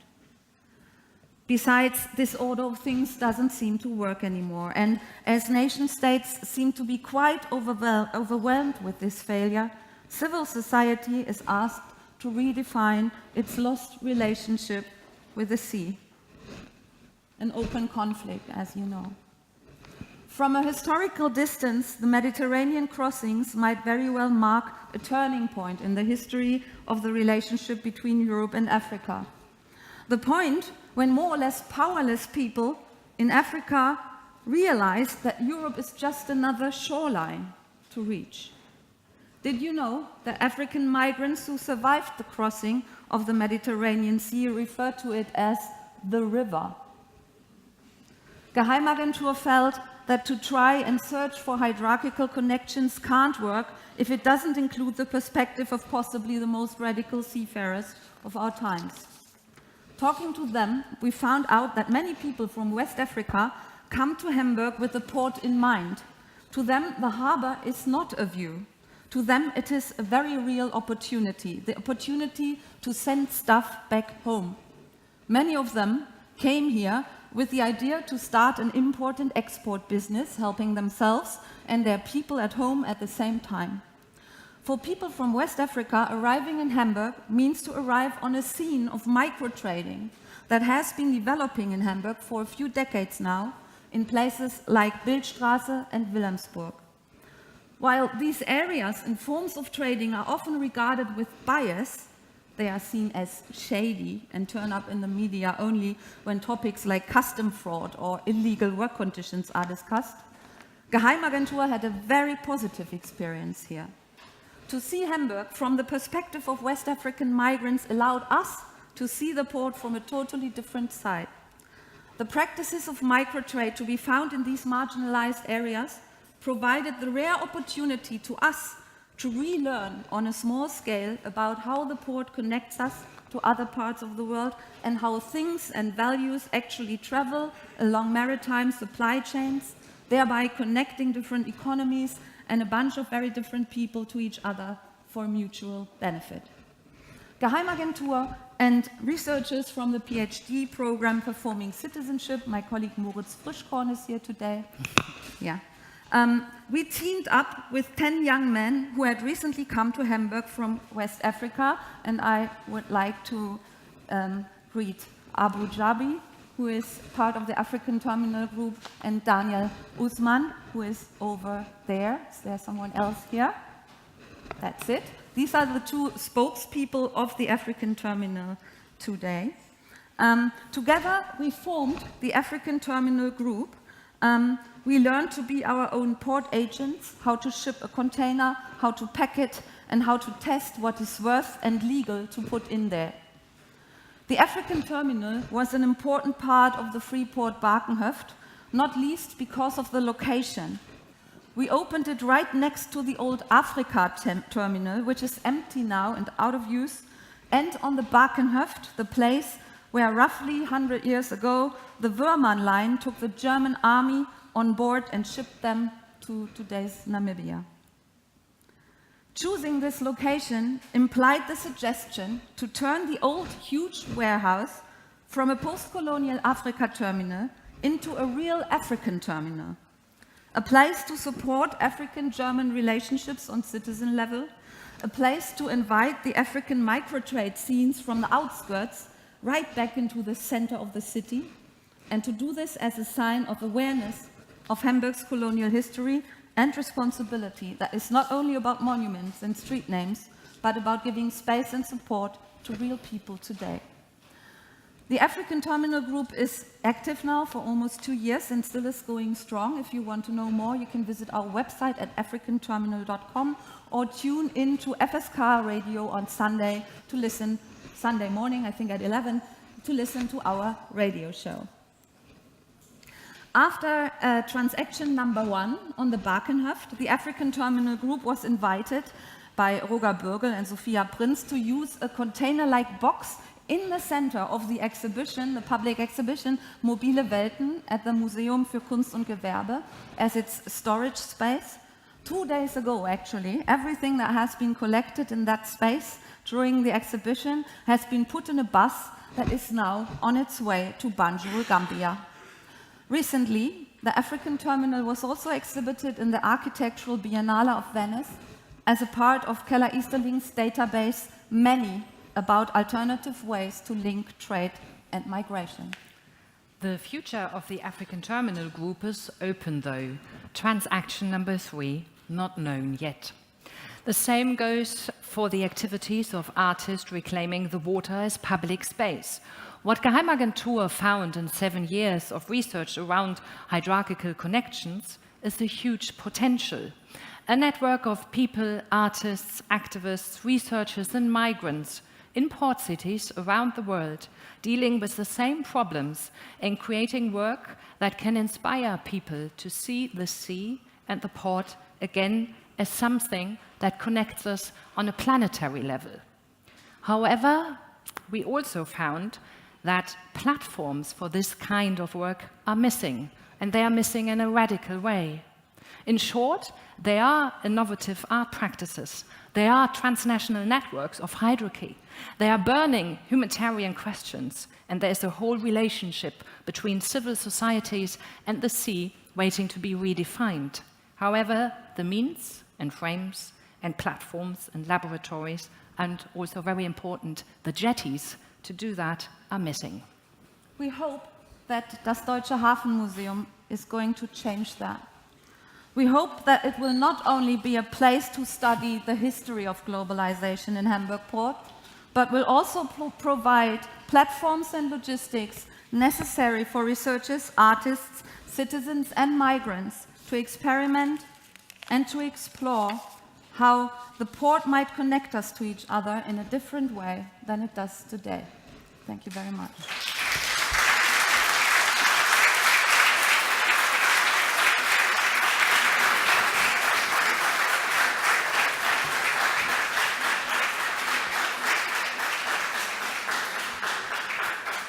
Yeah, thank you, Geheimagentur, for the presentation of your project. Do you have any experiences that other artists in other port cities still or are in connection with museums? Because museums usually are conservative institutions, and are they open-minded to give platforms to artists and to open spaces for artists like you? I mean, maybe we should say Geheimagentur is a performance collective, so we have lots of different topics, and we were really stuck on this topic of the port and all that for 7-8 years now, but still it wasn't like a lifetime that we are now experts on every kind of port city around the world. But I have the feeling, and it was said this morning, that there is still quite a journey to be done, because maritime museums might be a bit conservative, like from their tradition, and there's not really, I think that the link is not really there yet to this new scene of work. So I will work on that, of course. Thank you for the invitation. Yeah, hello. Thank you for your presentation. I'm intrigued by the video you just showed, the music video, and I think it raises the question for the Hafen Museum how diversity of perspectives will be incorporated into the new museum. As I just thought about what we heard earlier today, the movement from blue-collar work to white-collar work, is it really a movement that is happening today, or is it more an externalization process that we're witnessing? So I think, thank you once again, it's more a comment than a question. Thank you. But the Seafarers Club is a good partner for something like that. Okay, then thanks again for the lectures. Thank you for coming and thank you for the discussion.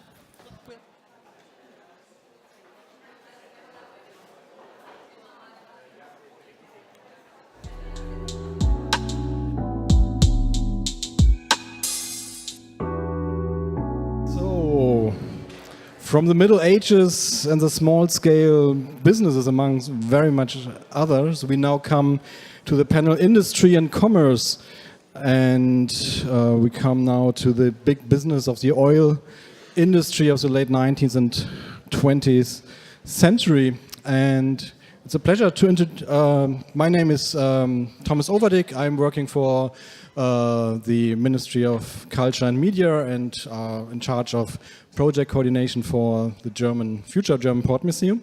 And it's a pleasure for me to introduce you to our first speaker of this panel, Carola Hein.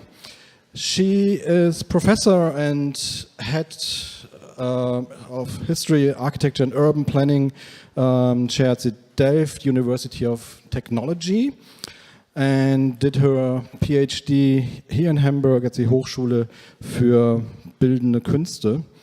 She had published and lectured widely on topics in contemporary and historical architectural urban planning, notably in Europe and Japan, and has authored several articles and books on capital city issues in Brussels, Strasbourg, Luxembourg, Berlin, and Tokyo. In Hamburg, and I now skip a lot of things that she had done. It's a very, very, very long list, actually.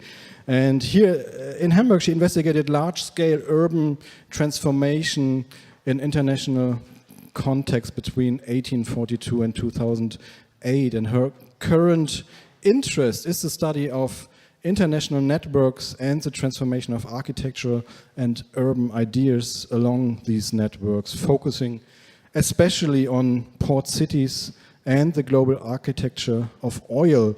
And to have a closer look at this connection of water and oil, of city and industries, I think is of high interest for this conference and also for the future German Port Museum. And as I understood, she will also give a kind of outlook and kind of impulse for the future museum, what the future museums can do beyond the traditional topics. So the floor is yours. Thank you very much for the invitation. It's a pleasure to be here, and it's a pleasure to see all of you coming here. So what I would like to do is three things. I would like to first of all convince you that oil and water belong together. Then I would like to show you a way that we've now used to map the Randstad in the Netherlands to see how oil via water has shaped the land. And finally, I would like to take an outlook on what this relationship means for the future and what museums potentially can do with that. So first of all, why oil and water? Well, these are the oil flows around the water. Most of the oil is still shipped across water. This was actually 2008.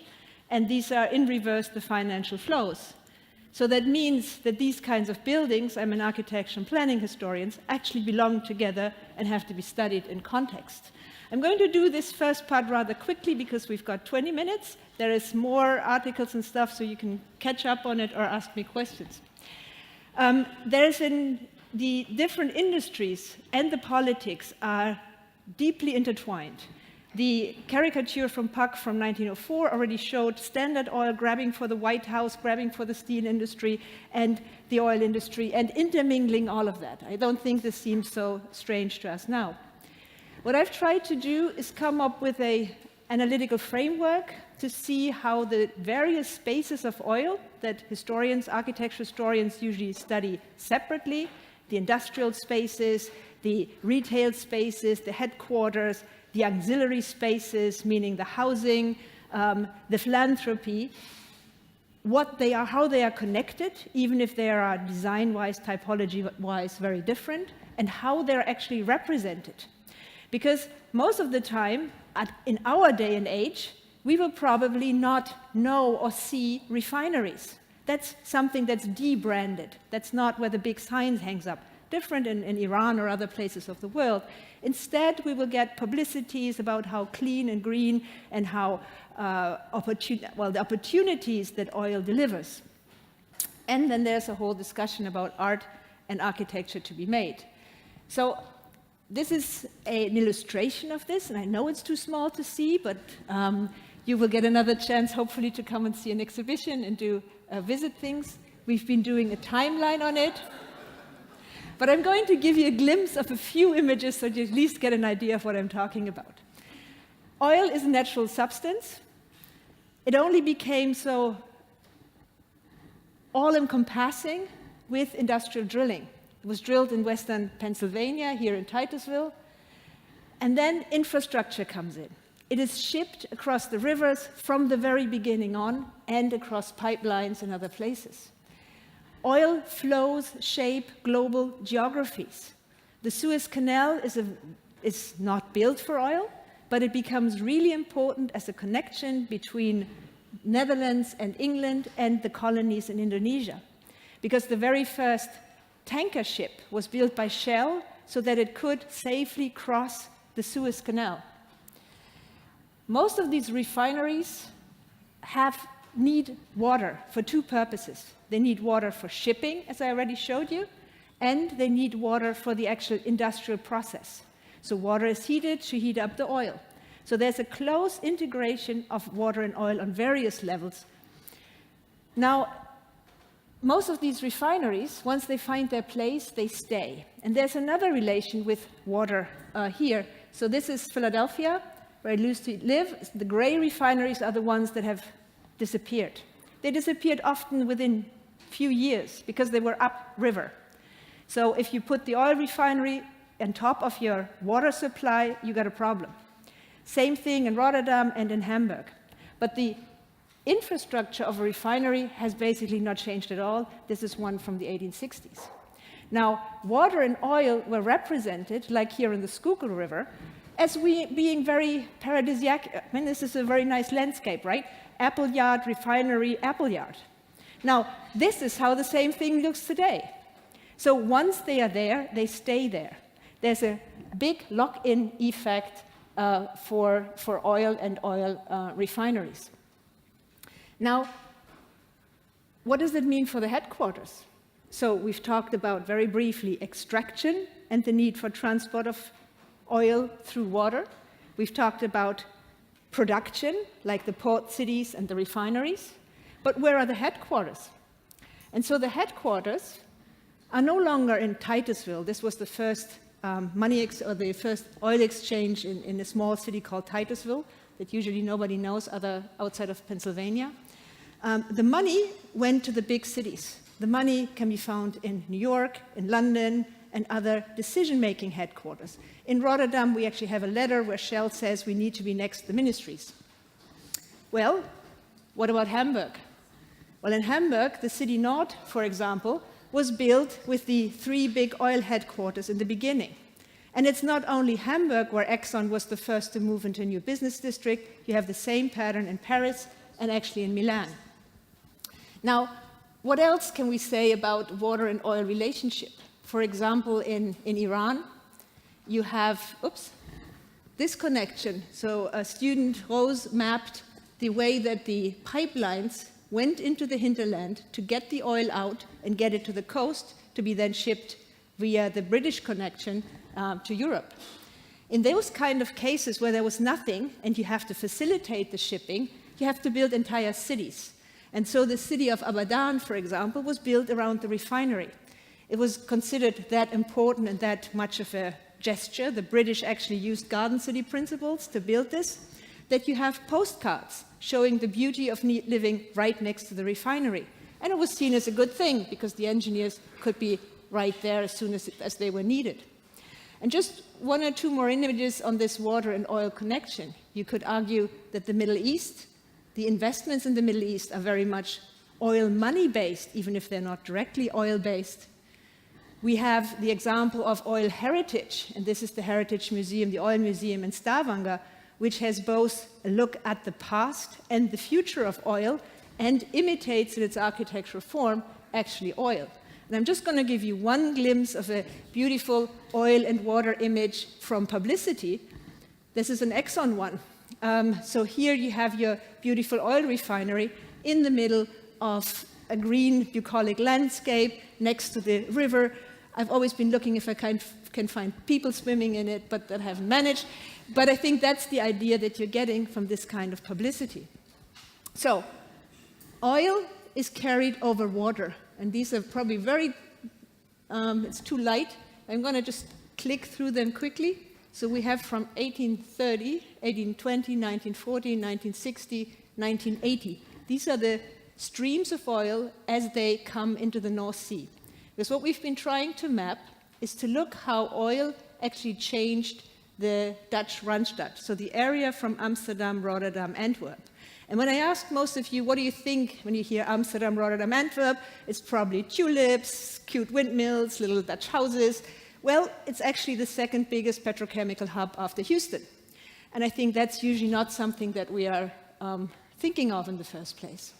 So when we look at the expansion of the port of Rotterdam through oil, this is what you're going to get through mapping. And you will see that the first barrels of oil come in 1861 in barrels. And it'll take a while until we get tanker ships and so on. Until 1910, we're talking mostly lighting oil, and then it gets into benzene. So Europe already has its own production of oil, but the big amount of oil comes in from America via Philadelphia in the 1880s and until the 1860s, 1880s, then the big American companies also arrive. So the city of Rotterdam grows out with the port. They actually will have new ports purely for oil purposes. And in the post-war period, at a time when many of the Asian, Middle Eastern nations will nationalize refineries, and Shell loses a lot of refineries and other Western companies, this is when they come back to the European shores and set up a lot of refineries in the Rotterdam port. And here is how the Rotterdam port oil is red, looks today, which is usually something that people don't realize. And when we talk about port-city relationships, we may think about the old cranes and the nice little cute buildings, but this is actually what we're talking about. And we're not talking about Rotterdam just, we're talking about the entire region that is entangled and depending in one way or the other on oil. Now, we've taken this a step further with this idea of the petroleum scape that I explained to you in the beginning. So what happens if we look at how oil shaped the built environment, not just through the physical substance, but also through retail and headquarters? There, already in 1910, we see that Rotterdam has the physical stuff, the oil, and Den Haag gets the headquarters. So that's where Shell is located. Now, in order to get to the port, they need all kinds of infrastructures. So you will see investment in infrastructures to cross or support to cross the river and get to the actual port. This can go as far as building here in the 1940s. You actually have an airport in the Walhaven down here so that the people from London who are part of Shell can actually fly directly into the port and don't have to go the way through the city. Now, this is probably going to be too difficult for you to see, but I'm just going to point it out. If you see these little orange dots, these are gas stations. And so you find around here in The Hague about 12 or so of these little orange dot gas stations. And you find about 2 in Rotterdam. What does it mean?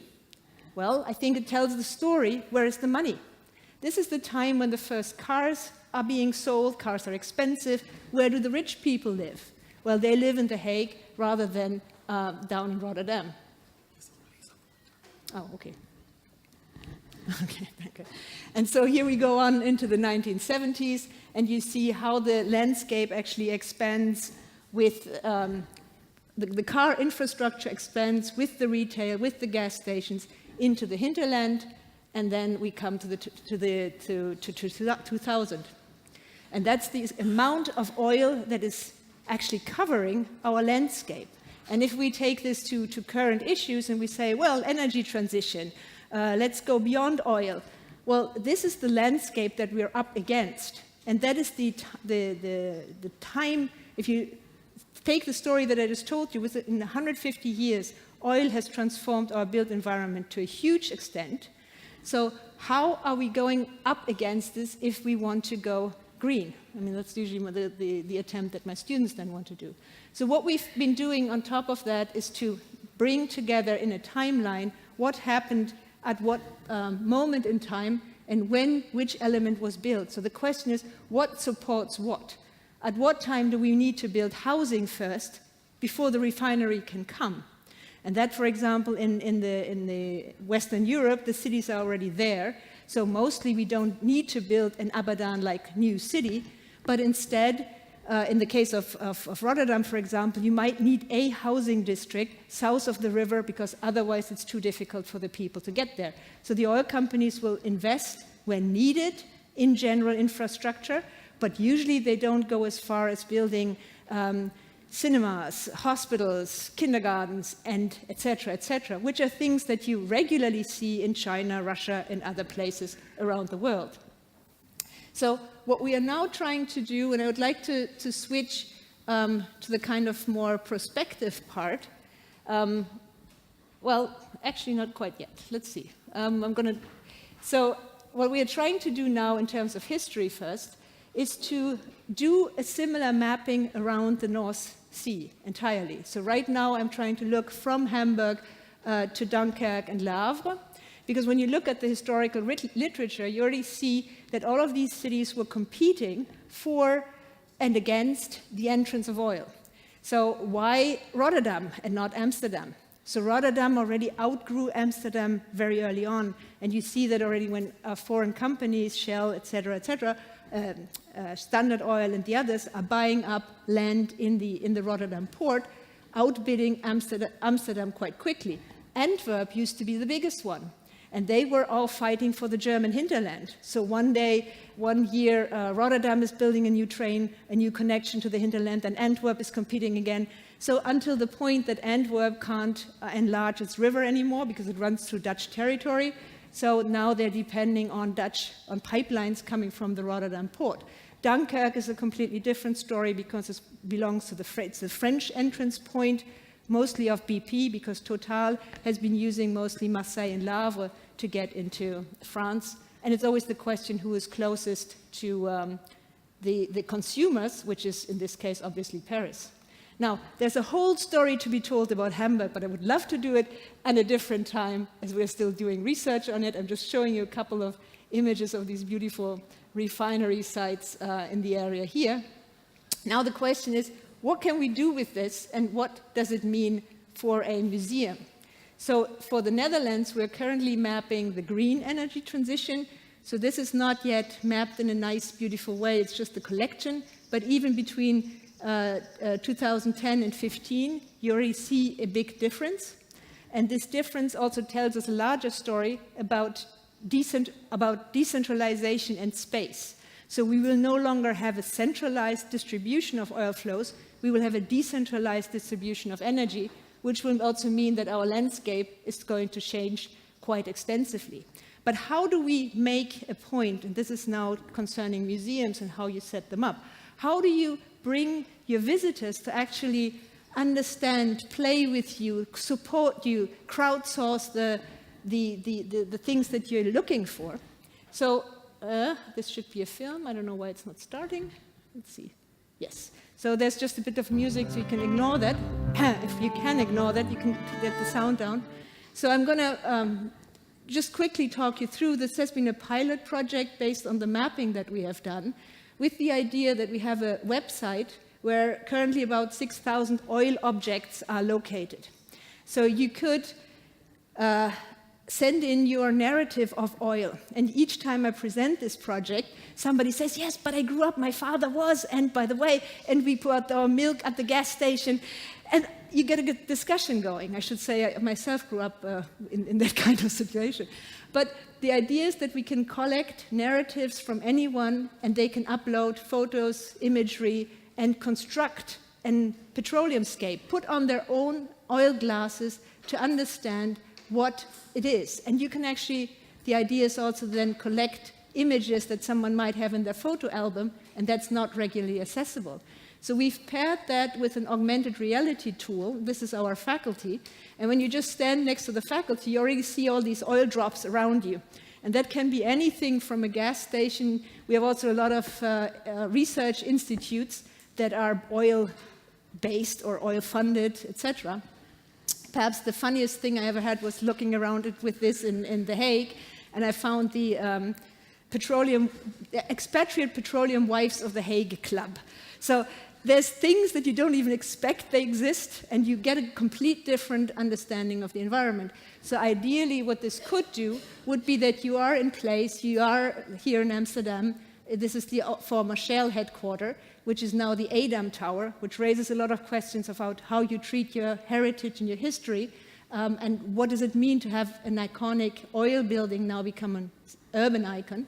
And so you should be able to get, well, your selfie before an historical background, or get the relevant stories about the sites while you're visiting it. Obviously, this kind of approach you could use for any other topic, for food or for well, chemistry, or you name it. And the idea would be it could even be a design tool where you can see where the oil in the port comes from each location, so that you actually can understand the global links that you have, that we already have heard about this morning.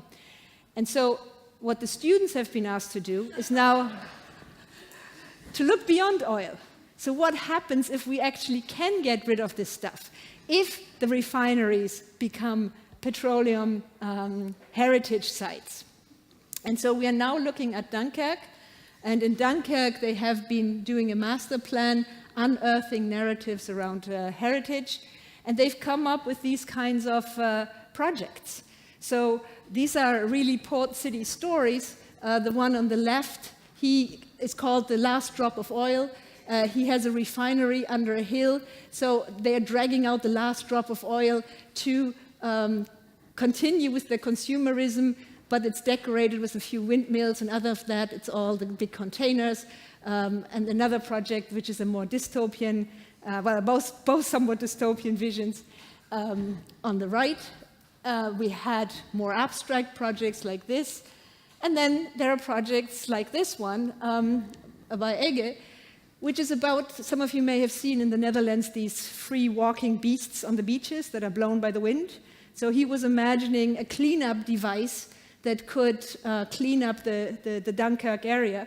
And there's the kind of very concrete legal problems that we're facing. So the refineries are both closed already in Dunkirk, different from Rotterdam, and the company will take out 4 meters of soil, but that's only a very small piece. And they say, well, they were bombed in the war, so it's not our fault that it seeped deeper. So who's going to pay for it?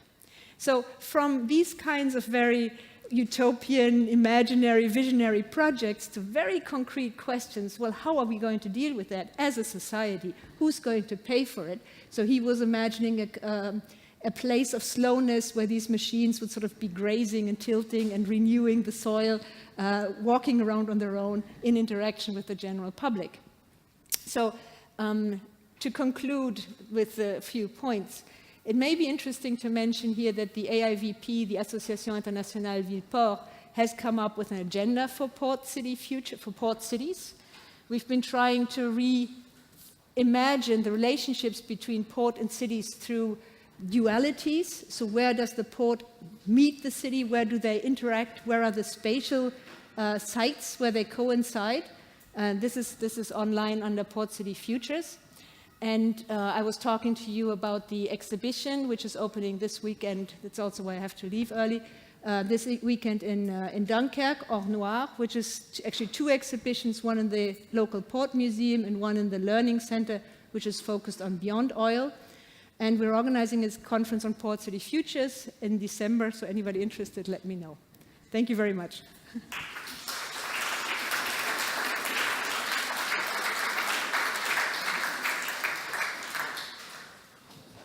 Thank you very much for this really fascinating view on the change of landscapes through oil. Are there any questions? Thank you very much for this inspiring talk. I would like to know whether you also pay attention to the workers' experiences and the way work is being done by human beings or other beings or actors that are not human. Yeah, it's a very good question. So we did another exhibition in Rotterdam, in the Museum Rotterdam, called Olidam, and we actually had videos of people working on platforms and so on and so forth. And in the schematic, in the methodology, the citizen part is still underdeveloped. And I think that is really also a call to other disciplines. Because being in the architecture, I can talk about it, I can try to get my students to think about it, but it's not something that we would necessarily do. And I think if we could get people to collect narratives, literature, media studies, all of these, sociology, anthropology, are all areas that should and partly are already diving into it. So if you're familiar with the whole discussion of the energy humanities, so there's a big group of scholars, mostly from the literature, anthropology side, looking into this. And I think we need a crossover between the different disciplines that are looking into the issue. And we need a connection, and that's more where I'm now coming from, is I think the energy humanities are not really aware quite of the importance of space and the importance of the lock-in effects that we have. And we had a little discussion here at lunch, which I thought, well, with where are you, Fritz? We were thinking, okay, what about the industry, for example? And I think it's very important to involve all actors and to understand all actors. And now, if you talk about with people from oil industry, for example, they don't want to be, there is a danger of completely excluding them by pushing them out constantly. So the attempt is actually to give a voice to all levels, from the workers to the decision makers, and then to see how do we get there together? Because otherwise we have these very disciplinary and spatially separated stories. And you can plan a waterfront and the harbor separately, but the water is the same. Even if we use very different terms, the water in the waterfront is beautiful, clean, and we want to bathe in it and have fun. The water in the port is the water that carries ships, etc., etc. It's still the same water, and if the water rises, we'll have the same problem. So that's why I think, well, all of these actors need to be able to talk to each other so that we can decide on the spaces where their interests overlap. Not sure if that answers your question. No. Okay, thank you. With a glimpse at the clock, we move on to the next speaker. The glimpse to the clock is so important because in 25 minutes the buses are waiting for us to take us actually to the port so that we see what we are talking about here in this conference.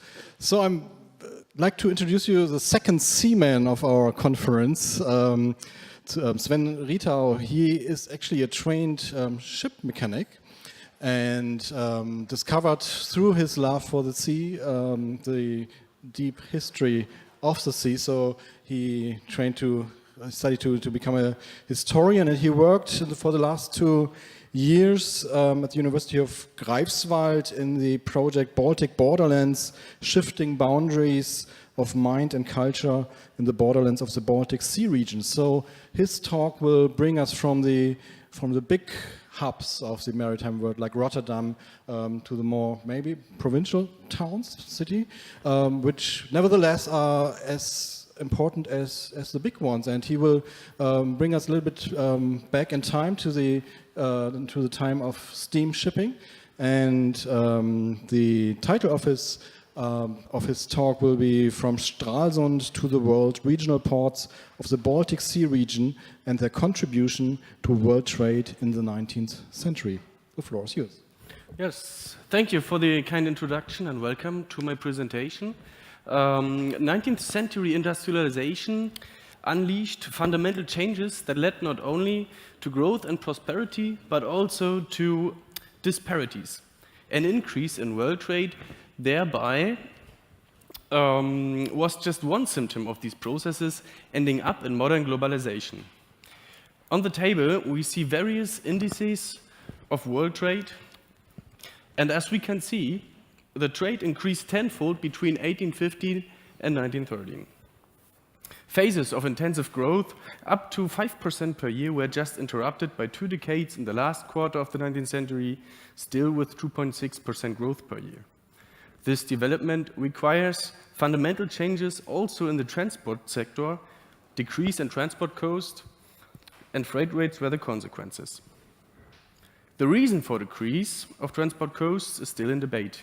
Douglas C. North, for example, stated it was due to a more efficient organization of traffic within the first half of the 19th century. Harley, Williams, and Skip Fisher instead point out that technological improvements, especially steamships, in the second half of the 19th century led to reduction of freight rates.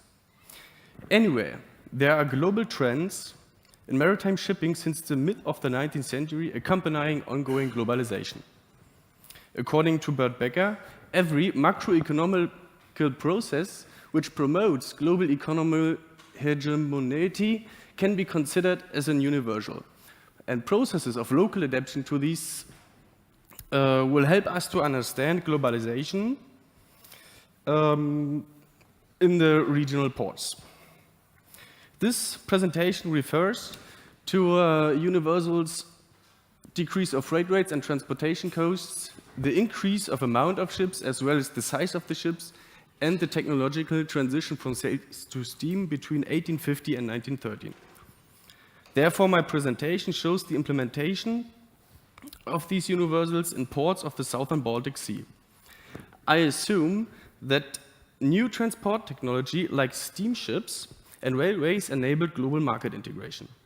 The level of integration thereby differs from region to region. Hence does my presentation compare the development within the ports of Stralsund, Stettin and Pillau by analyzing transshipment, fleet and port facilities. A particular role in a global trade network will be revealed. The results will integrate apparently unimportant ports as a part of the global transport structure. Therefore, following questions will guide through the presentation. How does universals affect ports in the southern Baltic Sea region, and what kind of strategies ports develop to sustain competition and resilience? The Baltics predominantly exported resources like corn, timber and other consumables to 19th century Western Europe. Increasing competition due to steamship expansion from the US and Northern Africa thereby stressed the resilience of the ports since the 1870s, as did corn tariffs or political crisis. However, world trade increased. Britain itself in 1913 imported 3 times more goods per value than the 1860s. Constantly, 1/3 of the imports relied on foodstuff. If we include wood and timber, that's about 50% by volume. In the 1850s, more than 40% of imported cotton, wool, corn, sugar, etc. came from European ports. Since the traffic from and to the Baltics increased from the Congress of Vienna onwards, the importance of Baltic ports is indicated. Here we see the passages per year through the Danish Sound between 1815 and 1857, when the Sound toll was abolished. A clear increase is visual with a few interruptions. The ports of investigation, Stralsund, Pillau and Stettin. Pillau is in the northeast, Stettin in the middle, and Stralsund the western port of those located there. Yep. Are part of my presentation. Pillau can be clearly classified as a seaport and Stettin as an inland harbor, whereas Stralsund is located close to the open sea as well as to the Strehla Sound. The agricultural hinterlands of these regions provided most of the products for the export. On the extract, their location and connection to the national railway system in 1850 is displayed. Stettin, thereby clearly visual, was the first one of these 3 ports connected to the railway. The absence of railways and the elementary road network indicates the importance of water transportation within this region. Along the coast, small and fast schooner or yachts gathered and distributed goods and transported them to hub centers or seaports for further transshipment. Due to its historical connection to Sweden, Stralsund served not only as a center of trade and production for the region, but even more as a hub center of international communication. In 1840, steamships went on a regular post-mail service between Stralsund and Ystad. In 1842, one of the first private stockholding companies in this region operated a steamship. Until the first railway to Stettin was established in 1863, land transportation could be considered as elementary. Stralsund hinterland reached up to the island of Rügen, Hiddensee and even Usedom, as well as the coastline from Damgarten to Stettin. Comparing the structure of the fleet registered in Stralsund was dominated by sailing vessels during the whole 19th century. At the height of prosperity, close to 300 vessels with an average volume of 170 tons were listed in the port's registry. This size is typical for short-haul and coastal services. As we can see, there is a constant decline in the number and average tonnage of sailing vessels since 1878. In the same decade, steamships in the port began to rise in the port's registry. One of the first listed steamers, with around 257 tons, can be considered as a small ferry or a coastal cargo ship. The hard decline of average steamship tonnage indicates the use of small steamships for tugging or passenger transports on short-haul services. Comparing the development of the fleet with the time the railway was built, it is evident that the construction of the railway to the port in 1869 did not hinder trade. It can also be considered that ship owners reacted quite late to the transition from sail to steam, even though the first steamers operated in the port already in the 1840s. Stralsund's port suffered from siltation and inadequate regulation of its waterways. Here we see the infrastructure of Stralsund in 1869. We have one single track going directly into the harbor and one small harbor basin and turnaround areas for transshipment. No breakwater system. And improvement of ports infrastructure were delimited to a breakwater system. Here's the port in 1892, breakwater system. A few additional quays for ferries and the railway system bypassing the port and going to the island of Rügen.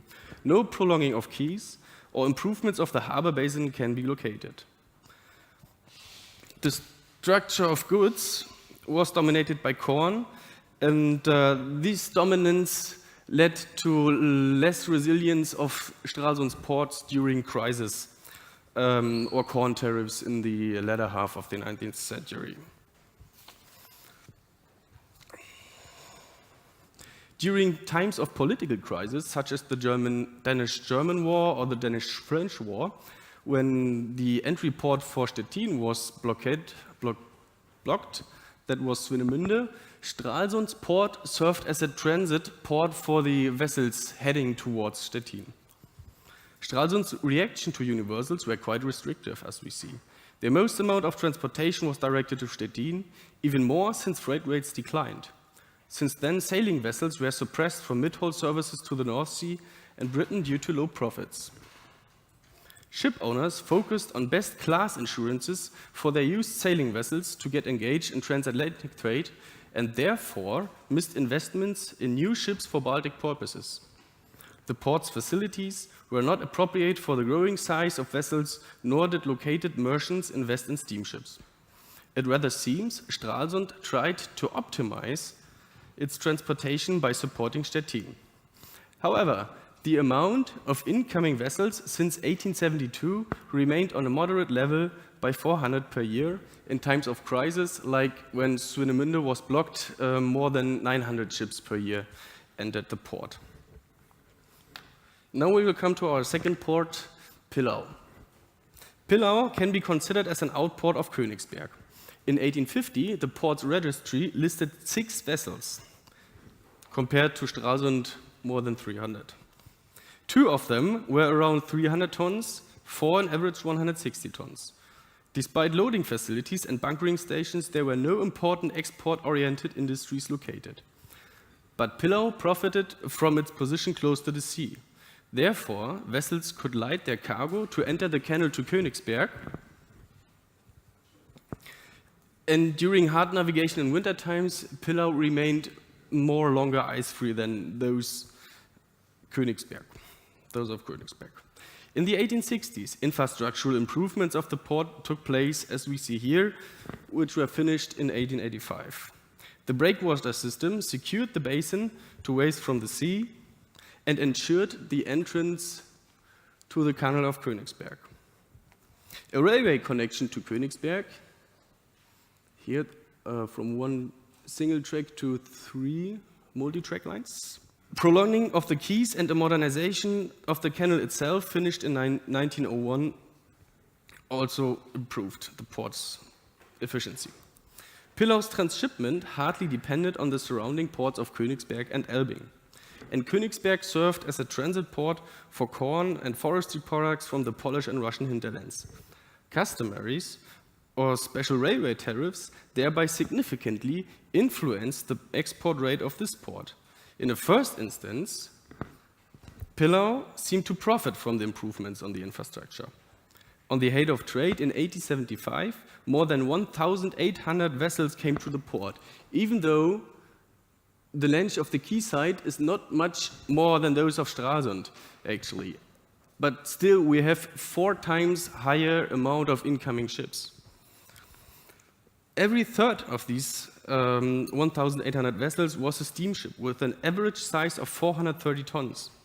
Even though this transshipment hardly declines due to special railway tariffs and political debates, the average size of entering steamships increased up to 700 tons until the dawn of the First World War. Due to decrease in freight rates, profit in shipping is a question of economies of scale. The larger the ships became, the more easier it was to make profit on the contested market. The improvement of the port itself, as well as the canal to Königsberg, promoted trade. Nevertheless, Pillau could not manage to sustain its trade since it depended on the products from and to Königsberg. But the port successfully managed to improve its facilities to at least keep up trade and attract larger vessels.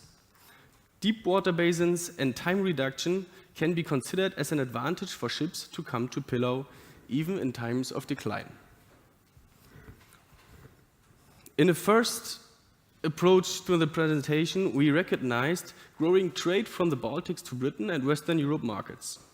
Since our first examples showed decline or stagnation in transshipment, Stettin will come into the focus of investigation. Since Prussia gained reign over Stettin in 1720, it functioned as a center for administration, trade and military. We see here the port of Stettin in 1843. It already functioned as a center for production and trade, not only for the region itself, but also for the hinterlands, predominantly the growing market of the city of Berlin and Silesia. The first railway ended at the west side of the Oder, touching only a few meters of the quayside. In the mid of the century, the railway can be considered as an additional transport system to connect Stettin with regions far away from its waterways. The good navigation on the Oder, growing industry in Stettin and markets in the hinterland fostered Stettin's position within the southern Baltic Sea and the world market. Thereby, it constantly competed with ports like Hamburg for access to the Berlin market or for Silesian coal. This led to a diverse structure of goods in transshipment. The structure of imports were dominated by iron hardware of different kinds, coal and consumables, until the 1870s approximately. In the following decades, imports were more and more destined by the demands of the city's industry, like Stettiner Vulkan AG or sugar and oil refineries. In the end of the 19th century, Stettin successfully attracted agricultural-related industry like this plant oil or sugar refineries to upvalue agricultural products for export. As we can see, 40 years later, the port developed several additional infrastructural elements. Railways were directly connected to several quays and loading facilities. And relating to our previous speaker, this is the area of the petroleum port. So we see it is quite far away located from the other ones. But all the red areas are port-related industries. We see here multi-track lines and several channels for lighter ships and turnaround areas for big steamships were constructed and improved thereby the efficiency of the port. While contemporaries stated the decline of ports in the Baltic Sea region in general and criticized the late transition from sail to steam in the area, Stettin was still in prosperity. Interrupted only by those political crises when Swinemünde was blocked, but then Stralsund jumped in and took care of this vessel to transfer them to Stettin. In the next graphic, we see the structure of Stettin's fleet from 1873 to 1930.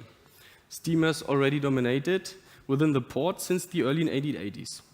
The average size of the registered steamers doubled within this period from 350 to 700 tons. In all patterns of maritime trade, we can therefore observe prosperity. The port's authorities managed to keep up Stettin's position in the world trade by constant investments in waterways and port facilities. To conclude, the presentation showed effects of universals in various ports of the Baltic Sea region. Interdependency of declining freight rates, transition from sail to steam, and surplus of cargo hold dramatically affected maritime affairs in ports. Ports' possibilities to withstand challenges and keep up contestability in most of the cases laid in expansion of harbor areas, investing in new technology, or restructuring navigation within the port itself. The case of Stralsund thereby presented one way to at least build up stagnation in transshipment. Due to societal and financial restrictions in accordance with absent investments, this regional port at least managed to engage in short-haul coastal service and supported more export-oriented ports. Stralsund suffered from its dominance of sailing vessels and the very late transition to new technology and investments. Comparing to previous centuries, the port of Stralsund may get deranked in a global perspective, but still can be considered as an important part for regional transfer of goods. Pillau as an example for typical outports in the 19th century successfully adapted to the universals. The dependency to Königsberg could be considered as a boon and a bane in the same way. Stettin thereby is one example for successful investments in infrastructures and constant positive development. The port facilities served inland waterway transportation to Berlin and Silesia, as well as seagoing exports to outer Baltics. The presented factors already gave an insight in the complex structure ports had to deal with in ongoing globalization. In a mutual context, focus on global players may distort perspectives on these challenges. One point to access could be passages of certain kinds of ships starting in one point of origin. If the visitor of the museum chooses, for example, one used sailing vessel registered in Stralsund, or a new launched coastal steamer from Pillau, or a paddle wheel steamer in Stettin, or even an autonomous vessel operator in the modern times, this may lead to different experiences of each visitor, but still to same effects. With the multimedia approach, and maybe this augmented view we've seen before is quite interesting to that one, the visitor is capable to start his own passage, making his own decisions, maybe being his own captain or being his own labor force, port labor force chief of... Nope. What I wanted to say is that the visitor can choose his own way of how to approach and how to experience the material presented in the museum. And with these multimedia and digital methods, we had a lot of possibilities to give them plenty input, and then he can choose where to direct his passage. And we'll still learn about the complex structures of globalization. Thank you for your attention.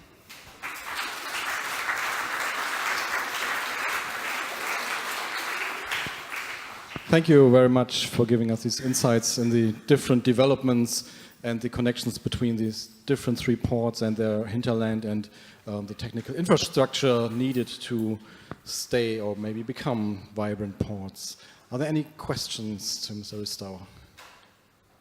Yes, thank you for your figures and words and numbers, but I think the picture would be clearer if you have put the number and sizes of shipyards in these three harbors. Then that would be clearer, the position of Stettin, which had one of the largest shipyards in Germany, and there were other shipyards, and Stettin also has been a major export harbor for coal from Schlesien. And then it would be more clear how this role of this harbor for the history. Thanks. Yeah, thank you for the comment. That's right. I mean, Stettin has a very advantaged and outraged position within the whole region. From the very beginning, it served as an export port. But the other ones, there, the direction of trade somehow changed, and this is actually what I want to do, somehow show. Yeah. But thanks for the comment. Are there any more questions or comments? Eager for the boat trip, I guess. Yes, I think so too.